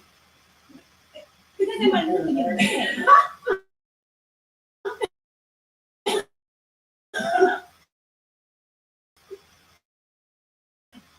You ain't getting burnt or earned. That's going to help you maintain and keep because you need to be smart. You need to be able to use those to help your husband. Now, you need intelligence. Okay, let me go. Let me look for the part that I wanted to. I may or may not, because I didn't write down a timestamp, so I may or may not be able to find it. But H&M, what's on your mind? They do know how What's up, GameChanger? Hey, what's up? Yeah, I What's on want your to mind? address something. I want to address something real quick while you were looking for the video. Now, I remember Okay, earlier go for it. they were saying something about men in their 20s. The women in their 20s are surrounded by men of the same age bracket that are not interested in them, or the women are not interested. The women are interested in these 20-something-year-old men. So the solution is to simply tell these younger women to date older men. That's not going to do anything for the younger men. That's just going to leave them out and about high to dry. That's not going to solve anything. Somebody in the comments was addressing that issue. I just wanted to get that out there. They were telling the 20-something-year-olds to date older men and leave the younger ones out to dry since they don't find them attractive, or they not checking for them or whatever. That's just nonsense.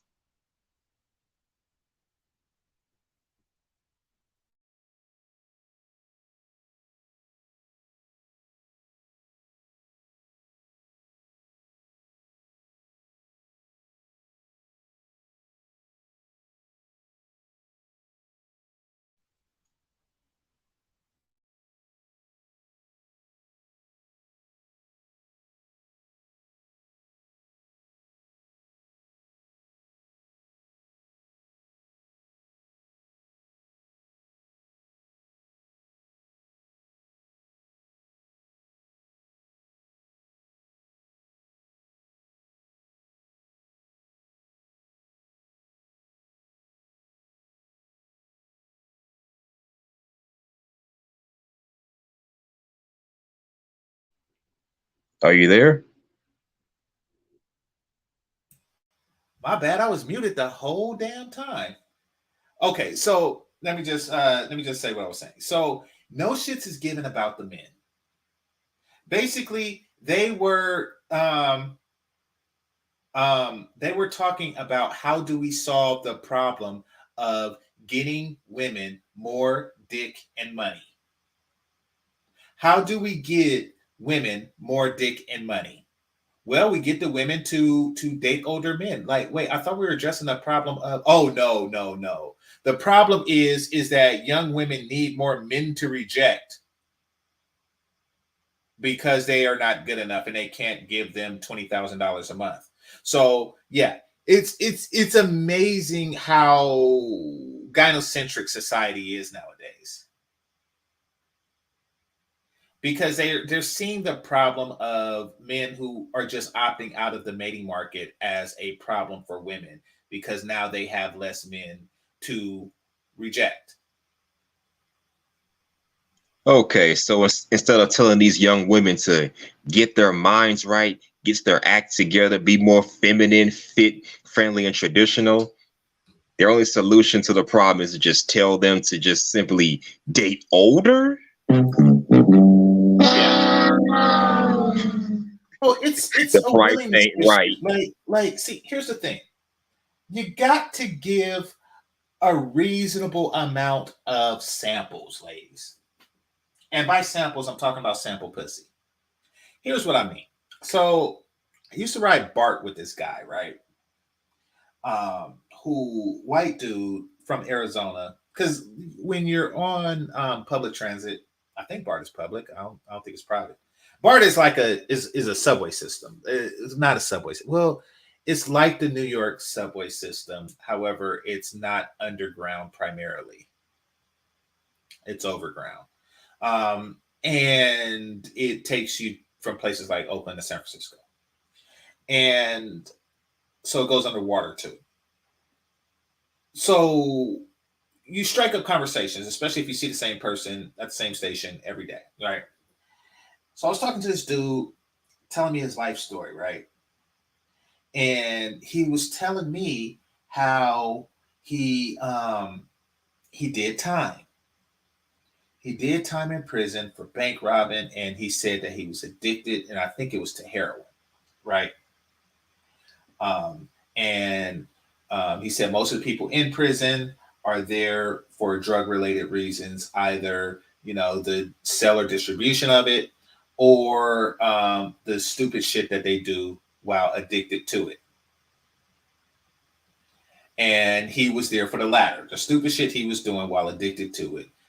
He needed money for drugs and he was robbing banks to do it. So the thing is he was addicted to drugs. And the thing that broke that addiction is going to jail.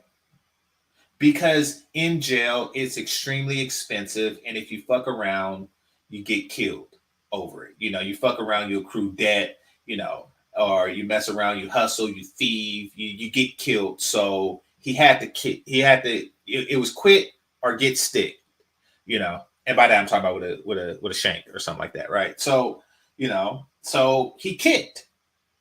And he was on BART, doing his telemarketing job.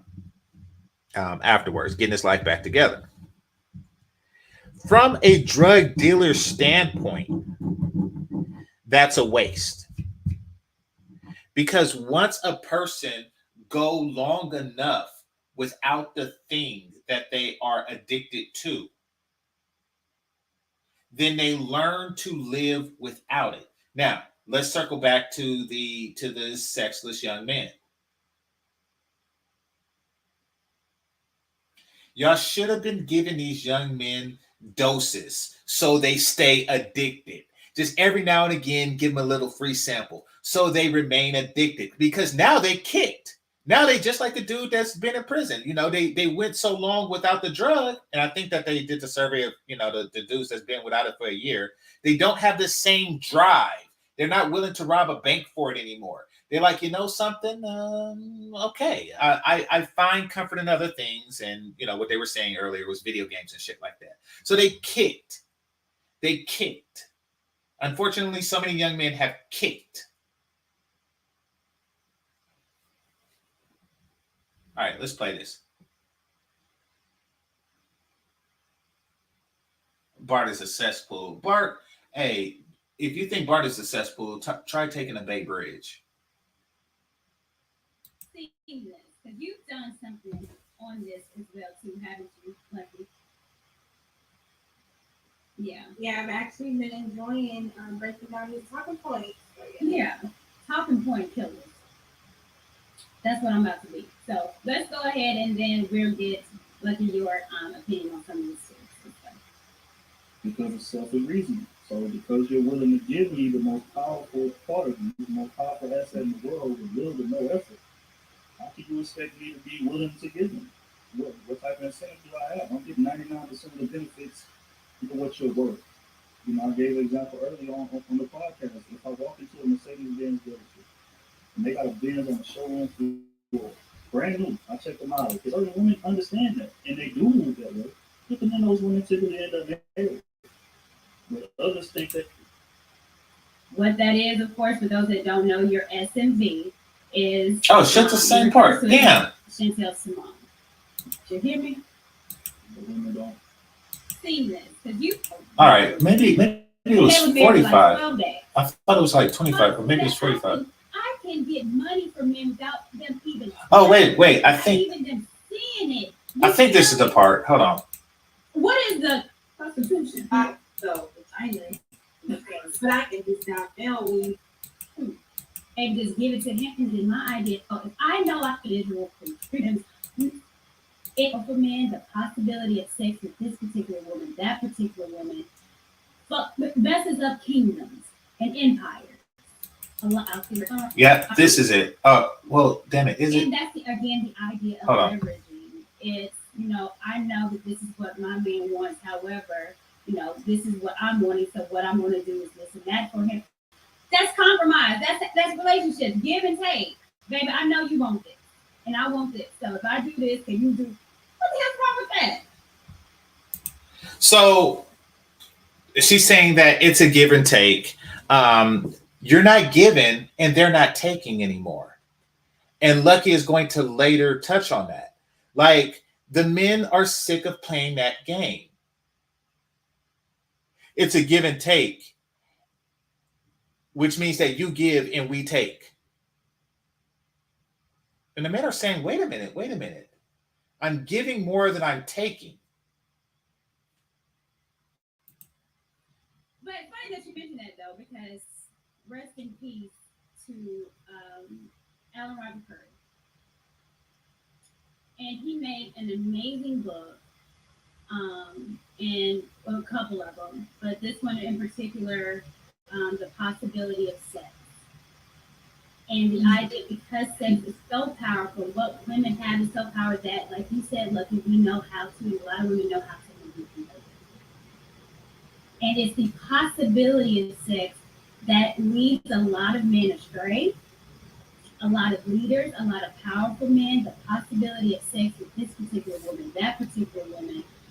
But exactly, which is why men are not behaving that way. You see, Lucky later talks about that the men are not pursuing the possibility of sex anymore. And just the pursuit alone goes out, shout out to Alan Roger Curry, no free attention. The men are taking the no free attention philosophy.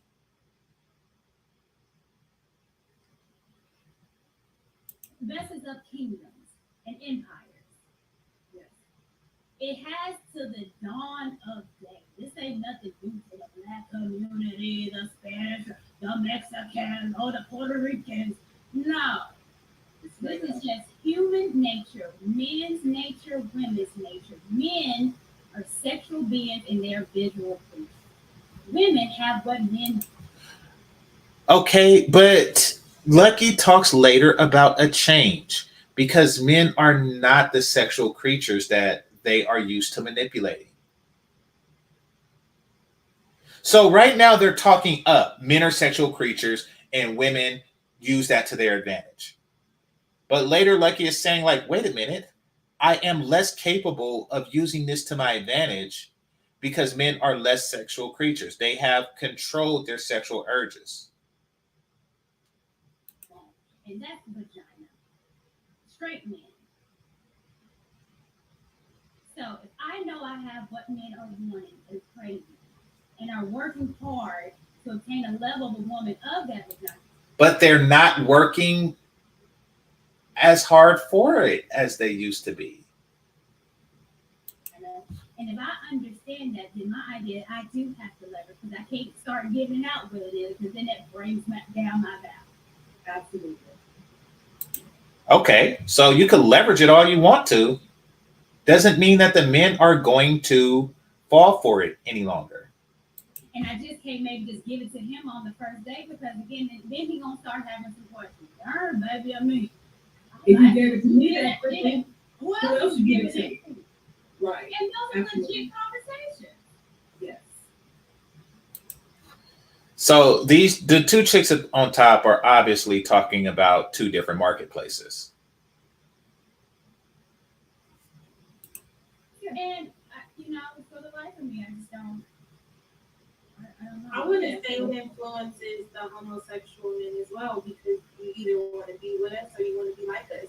And the average homosexual male, when you see them go in transformation, they mimic the black woman. I just wanted to point that out. They don't. You shouldn't have pointed that They out. try to be the sexual Vegas stallion version. And they're now getting big bucks. Saucy Santana. No, but that's a whole other conversation.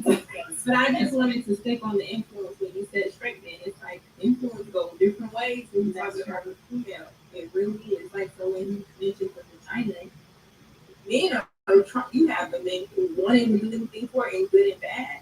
And you have the ones who want it so bad they get it. They go buy one. So our influence goes beyond just heterosexual men. Yeah. And there you have it. There you have it. I was looking for something close to that. But nevertheless, she's talking about the influence of vagina in a way that made her feel confident that, like, I have this ability to influence men in this way. I mean, she spends the whole show talking like that, at least for her part in it.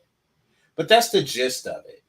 And then later, and this is maybe like 1 month later, she's come to the conclusion that,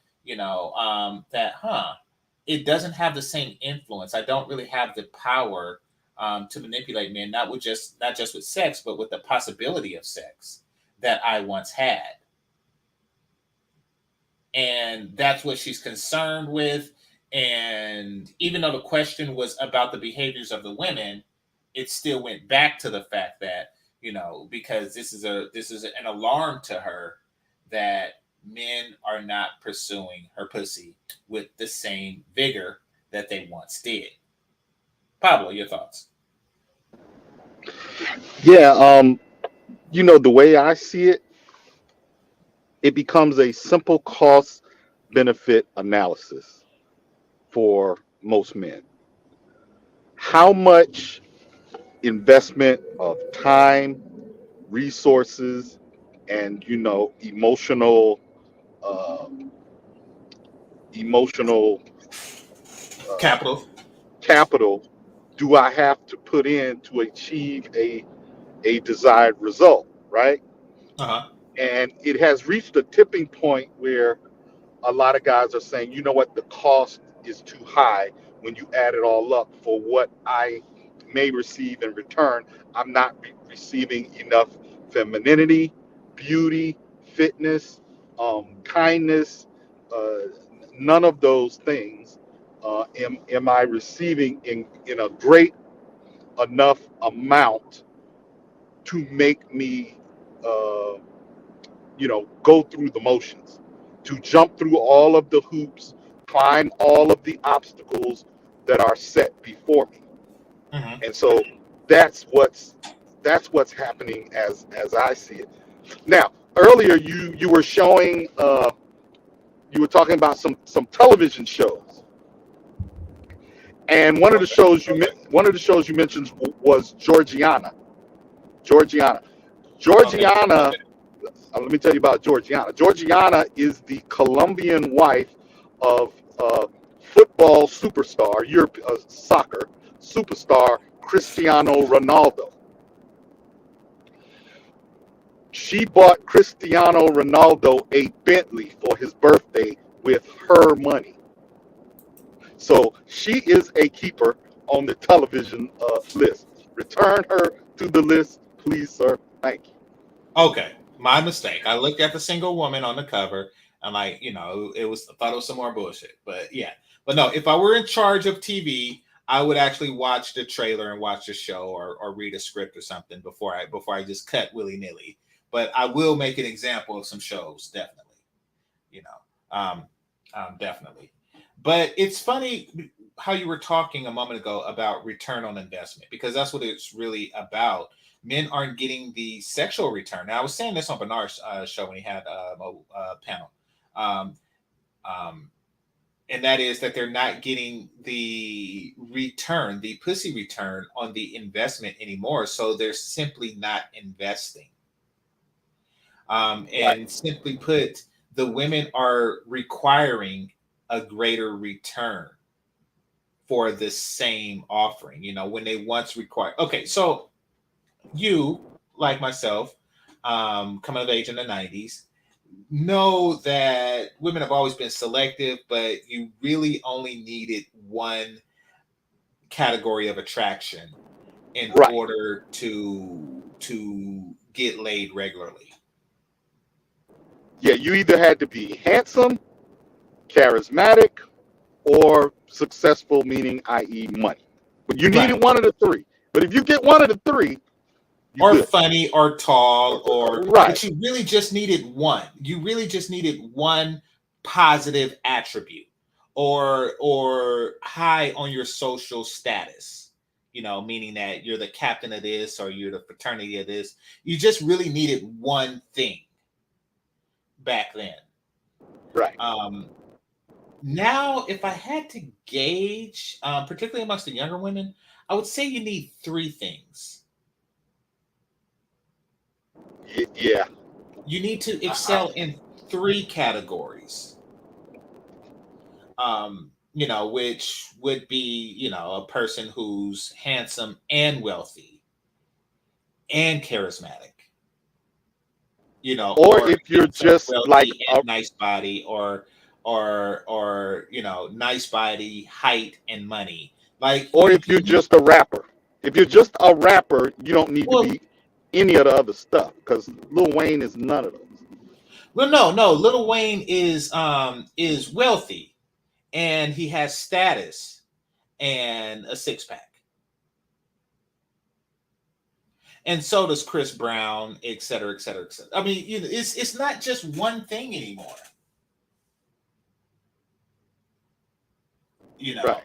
So yeah, and that's the new reality.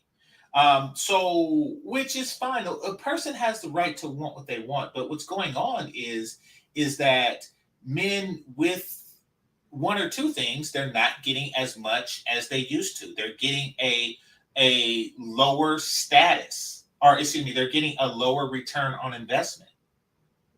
So they're like, why invest at this point? Yeah, they're pulling out of the marketplace. Exactly. Yeah. Exactly. Oh, and by the way, there are guys in this space who have one thing. And I'm not talking about the guys who married at the time when one thing it was enough. I'm talking about there are guys who have one thing and pretend like they're slaying. They're not slaying. At least they're not slaying like they would have been slaying were it 25 years ago. Oh, I agree with that. It's far more difficult now than it was then. Yeah. Yeah. Sad, unfortunate, but true. H&M, you got anything on that? Yeah, I kind of agree, because I remember before social media took off, there was a time where you could be an average or a fairly attractive man and still have your pick of the ladies. I know that's how it was for me, because back in the day when me and my boys were growing up in our university years, we were not the most attractive bunch. Yeah, there was some guys more attractive than me, but I still had my pick of the ladies. I still had a few ladies that were like at least between a 7 and a 10 that I would occasionally interact with and still have some sort of connection with. And that was based mainly on personality, attitude, maturity, confidence, and a sense of humor. That's how it was back in the, I'm gonna say the pre-social media days, back when it was all about MySpace or whatever. I remember when MySpace was popping off, right? Yeah, I remember that. I, Yeah. I do. I bagged a few off of MySpace. Yeah. Yep. Welcome to the club, buddy. Welcome to the club. I did too. MySpace, Black Planet. Yep. Oh yeah. And here's the thing I That was when noticed. Oh, go ahead. I'm sorry, Pablo. Go ahead. yeah, that was when you could get laid off of social media in the early offerings of social media. It was a gold mine. Yeah. And here's the thing. Here's why I don't know if y'all probably noticed this too, but I noticed this big old change over the last decade or so. You see, back in the day, during the early days before social media took off, but when it was all about MySpace and Black Planet, women were actually on these sites putting in effort to actually meet somebody off of these sites. They weren't on there. You had the occasional clout chasers and occasional attention seekers, but they were few and far between. But for the most part, based on my experiences and experience of people I knew growing up back then, women were actually putting in effort to try to at least meet somebody. I mean, we know how it go down. You send somebody a message on your laptop, and this is before cell phones were even this is before smartphones became a thing, by the way. I'm gonna say 2003, 2004, way before smartphones were even a thing. So if they go on your little computer or laptop, send them a message, they respond back, y'all talk for some time, exchange phone numbers, and then just go from there. That was the OG way of meeting people using online dating sites or whatever. That's how it used to be back in the day. Now it's just go on your phone, swipe left, swipe right, the whole nine. And also another thing that's changed is the fact that and then like you were saying back then, they weren't just attention seeking. When you made that connection, you did eventually hook up with them. You did at least meet up with them in person and got to see, okay, is this what appeared on my computer screen? Yeah, that's true. And keep in mind, this was the early days of dating online. So there's a good chance you might get catfish. So you have to be real careful back then. Nowadays, I got there's no excuse for that. catfished. I got catfished on Black Planet. Yep. Damn.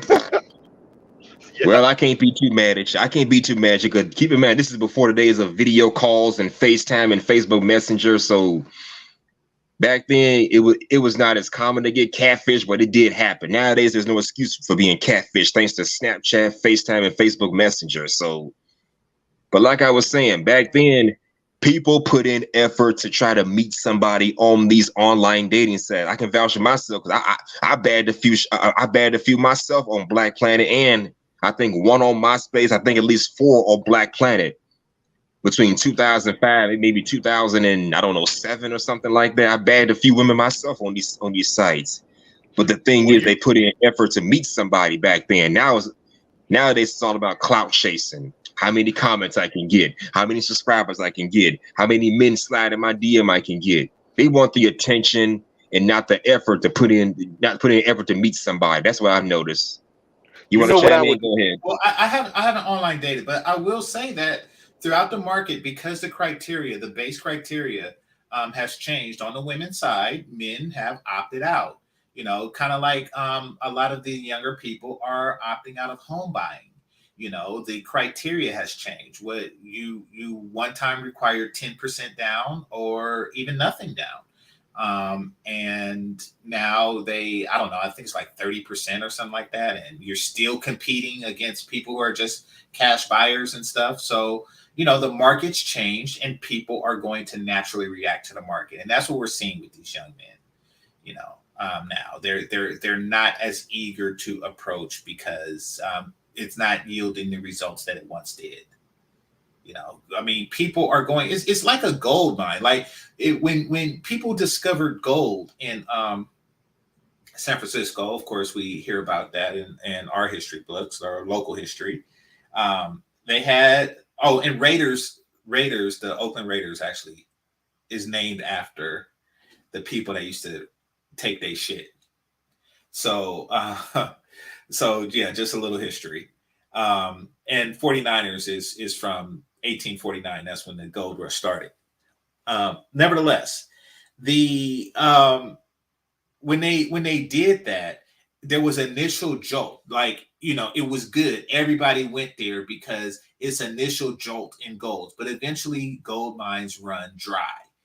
They run dry, and you're not going to get as much from the gold mines as you once did. So you're going to have fewer people out trying to mine gold.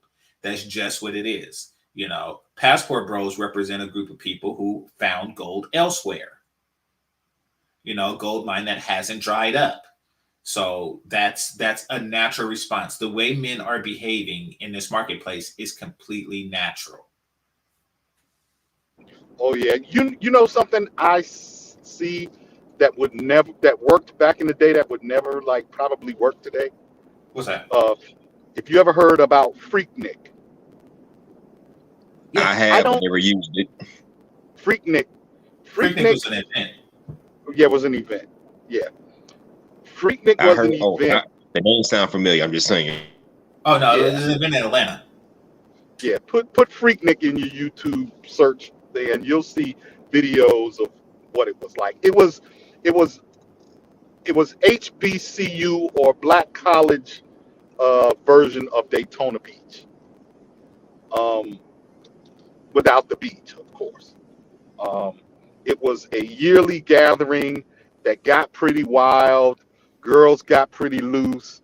Guys were, showing off, drinking, and driving fancy cars. And as per usual, the hood got in and fucked it up. But the reason I don't think it will work today is because back then the girls wanted to be seen in person more than whether they didn't have an online resource to get their attention fixed. So that was where they came to wear their sexiest outfit to twerk, although twerking wasn't called twerking, but to twerk nonetheless. To be sexually free without quote unquote judgment because nobody really knew each other. You just went down and met new people. So Freaknik was the place for that.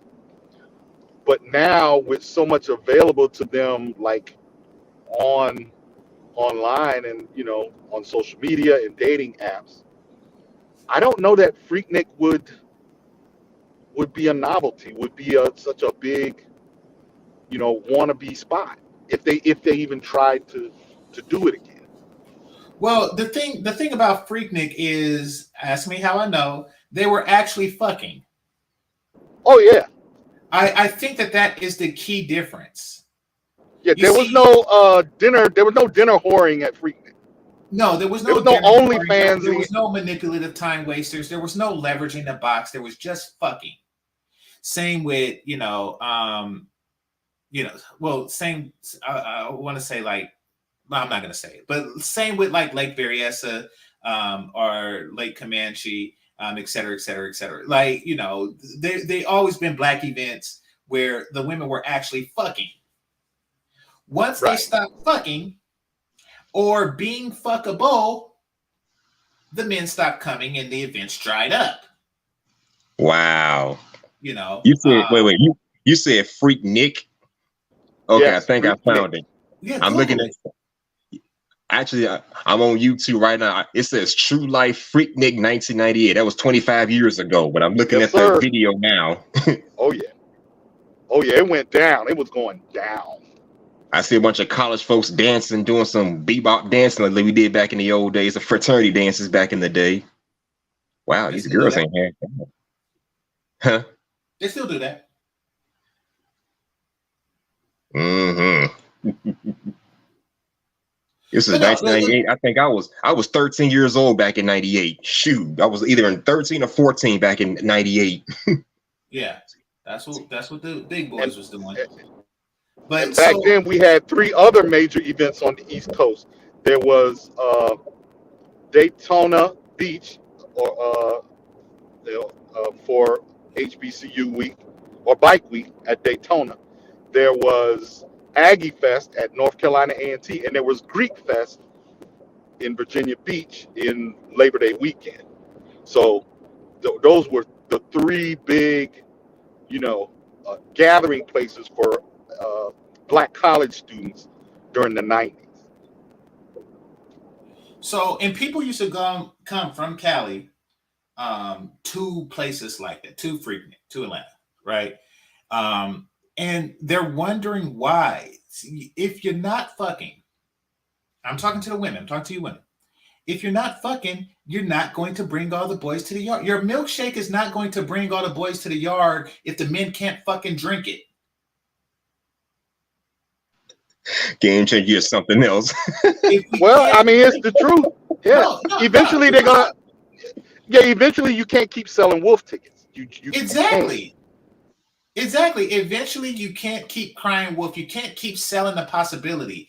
Eventually, men, and in this case, young men, are going to realize that this is an impossibility. Austin Holloman is 23. Yeah, he's still young. He is 23, and he realized that, listen, y'all are selling tickets. Why would I go to Freaknik when I could go to Carnival? Y'all are. When I was 23, I did not even know Brazil existed. I thought that it was, well, I knew it existed, but I thought that it was just like a place where midgets farmed coffee. I did not know what the fuck it was. I wasn't thinking about that. I wasn't thinking about Brazil, Colombia. I wasn't thinking about none of that at 23. Nah, I wasn't either. I think at 23, I went to my first gentleman's club. Yeah, but it was here, like I'm saying, like, but because they changed the market, the men are naturally reacting. And, the women are talking about that reaction. They're saying, what do we do about this reaction? And Courtney Michelle's response is to reiterate the importance of family, community. Like, you should go to community is not going to bring all the boys to the yard. It's not. And really, just like they talk about the possibility of sex, what they're really talking about is the possibility of community. This is the possibility of community. I offer you the possibility of community. Like, how so? Well, you take in a single mother and you don't have kids with them and you take care of somebody else's kids. Oh, yeah, okay. They just want to fill their inbox more. And this younger generation, this isn't just brothers. In fact, when they talk about the sexlessness and all that stuff and the lack of pursuit, I don't think that applies to brothers as much. And that's because brothers are more aggressive and we tie a larger amount of our manhood to sexual endeavors. So we're the last to stop pursuing. We're the first to lower our standards and things like that, but we're the last to stop pursuing. So no, we're talking about like white boys, Asian boys. Oh, and trust me, they are quick. They are quick to not pursue. When I was tutoring math, they Asian kids is, yes, I did tutor the Asians because that's just how stuff went. That's how I get down. But they were quick to say, I am a 25-year-old virgin. And this was back in the day. This was way back in the day. They are quick to say, I'm a 25-year-old virgin. And they are also willing to say that they do turn down women. They will say that they turn down women who are too fat, to this, to that. So they took to that life quick. Yeah, I was about to say, to your point, when black guys stop pursuing,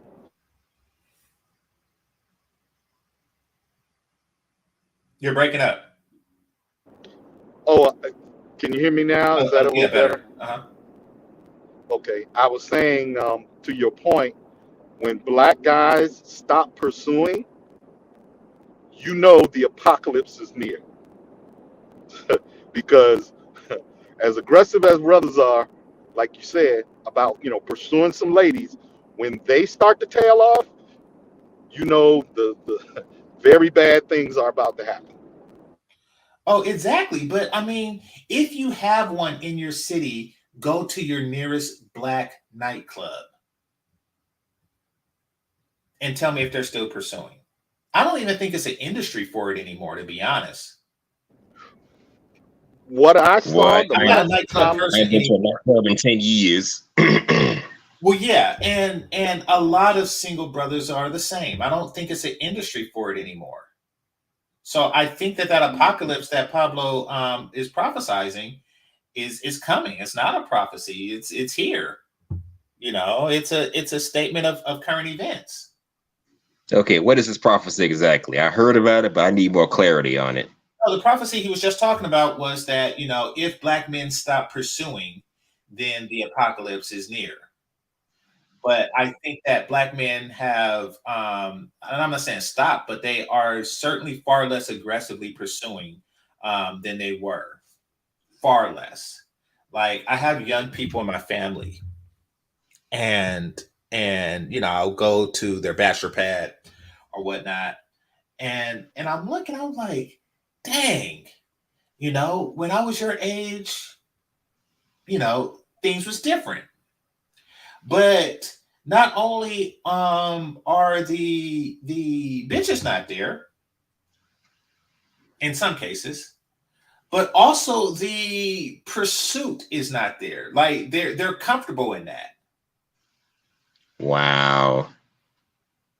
I gotta say, you're right. Times were a little different because back when I was growing up in high school, my university days, we really couldn't go anywhere without seeing a group of men and women hanging out together, whether they knew each other mutually or just met up at some event, whatever. They were always gathered up around some big place hanging out together. You don't see that as much anymore. I mean, we still Exactly. see it, but not as much anymore. well, check this out. I got kicked out of my parents' house for throwing a party. That's what we did. Me and my friends, we threw parties so that we could invite large numbers of women and put our bids in. So Exactly. that There was risk and we had a reward. guy. Yeah, we had a friend who was the designated bartender. If you needed a drink made, he made the drink. Why? Because George could hook up the drink with a whole lot of alcohol and make it sweet so that the ladies like it and lube up the party. Yes, it was a thing. not not not to break any laws or end up doing the R word, but we had our ways of loosening up the party. All sex is our word. So according to modern feminists. So, and that's another thing. You can't meet a woman at the bar anymore because what do they do in the bar? They drink. So if you meet a woman in a bar or a nightclub and she had a drink and y'all have sex, even if you had a drink too, you raped her. Exactly. And that leads to a very important point. Now they got these. Well, for the sake of your stream, I'm just gonna say they got the MT thing going on. You know what MT stands for, right? I'm gonna let you figure that out. They got the MT thing going on where a woman can accuse a man of anything that she believes is considered harassment or making her uncomfortable in any shape, form, or fashion. Exactly. So something as simple as saying, "Oh, you look beautiful," is considered harassment. Saying hi to a woman can be considered harassment. You try to bag that fine young honey at your job or whatever. Now she can file a complaint against you, even if it was all consensual and she willingly decided to give into your, pursuit or whatever. So it's no wonder men. So it's no wonder men are just had decided to stop, because now they got these new movements where even if you did nothing wrong, she can say you did something wrong, and just like that, you've been falsely accused of harassment. Your life is ruined, even though you didn't do anything wrong. You were a victim of your own hormones, basically. Well, yeah, and so that's what's basically society. In addition to all the other stuff going on, the red tape and pussy. Let's be clear that all this stuff is red taping pussy. You're red taping pussy, which is why industries that are, revolved around getting men and women together are failing. Tinder is failing. It's going under. Bumble, all this is going under. These are the newest things, but these are still going under. It's sad but true. So I'm gonna do final thoughts. Go for it. To your point, GC, I believe I heard that there are only 2 bridal shops in Metro Atlanta with 7 million people. Oh, damn. Yeah. Yeah, exactly. In the last 10 years, and fellas, y'all, this is an exercise. In the last only 10 2, years, and they're in the white suburbs. They were in the northern white suburbs. In the last 10 years, count how many funerals you've been to, and then count how many weddings you've been to. I went to a funeral just 2 months ago. My godmother passed away, so. Yeah, I did too, but she was 92, so, How many weddings? 0. A wedding? The last time I went to a wedding was back in 2006 when my best friend's sister got married. So in the last 10 years, none. But that is the sign of a dying community. My cousin got married. 92 or not, whether they're 92 or born in 92, if people in their life is having significantly more funerals than weddings, then that is the sign of dying community. Yeah, I haven't been to any in about a decade. We are not a out with the old, in with the new community. We're just a out with the old. There is no new.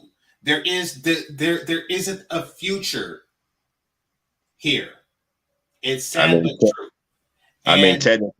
Technically it is out with the old, in with the new, but the new is just not working. It's being a detriment to our community, How many kids you got?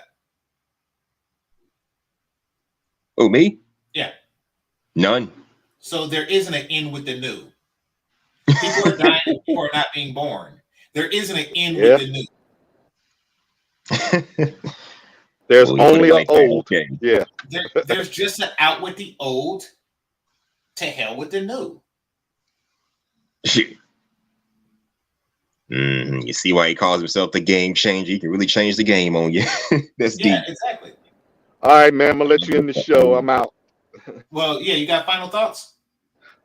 No, man. Great show. And it was good talking to you last night, by the way. Oh yeah, good talking to you too, bro. And yeah, man, keep doing what you're doing. Thanks a lot. All right, H&M, final thoughts? Yeah, my final thought, I guess if I had some final thoughts, I guess I would say we need to stop putting all the blame on men and analyze the way women are acting. Because yes, do I agree that we men need to get better? Yes, we do. But for those of us who are better, are where we need to be, we're not going to have any more luck than the guys that got to work on themselves, because the women are not trying to work on themselves. So they can't stay there. It's always the men. And I remember in that last video, the man was said, we need to elevate men economically. In other words, have them make more money and elevate themselves in the, I guess, the job market. Mm-hmm. That's not going to solve anything as far as their ability to get women. If the women don't change themselves, change their standards, change their behaviors, become more traditional, man, and you can elevate yourself all you want. But if your surroundings are more or less the same, nothing's going to get better. We can get better, but the women are not going to get better. We're all going to hell at that point. So I just can't stand how they just try to put all the blame on us men to get better, but they don't say much of anything about what women need to do. I mean, yes, people are speaking on it, but we need more people like yourself, for example, speaking on stuff like this. Men are getting better from what I'm seeing. And those of us that need to get better, we're working on ourselves. I'm working on myself I've been working on myself for a while now, and I'm elevating myself to a degree. But if the women I have to walk, if I gotta walk out of my house and see nothing but women wearing scantily clad clothes or whatever, looking provocative or whatever, that ain't gonna do nothing for me. If she's not a wifey qualified woman, I may be a qualified man, but if she's not a qualified woman, that's not gonna help the situation. So the self-improvement needs to go on both the men and the women, not just one aspect. That's my final thoughts. Agreed. Yeah, you kind of reminded me. I forgot to even talk about the whole diminished quality. Not only is it a lower POI, pussy on investment, it's lower quality. So yeah, I forgot to even talk about that. Maybe I'll bring it up on a different panel or something like that. But yeah, so yeah, society is changing, not necessarily for the better. So with that, stay tuned for my next show. I'm just going to be reviewing not necessarily random, but handpicked YouTube shorts. I had a little trouble. I tried to do that show before, but I think my channel is working well now, so I'll be able to do that. So look forward to that. Outside of that, I'd like to thank the members, the Cash App Super Chats, the managers and moderators, those who are listening silently, and those who participate in the chat. I'm heading over to Bernard Riley's. Make sure you join me. And this is GameChanger 00100. Game over. Peace.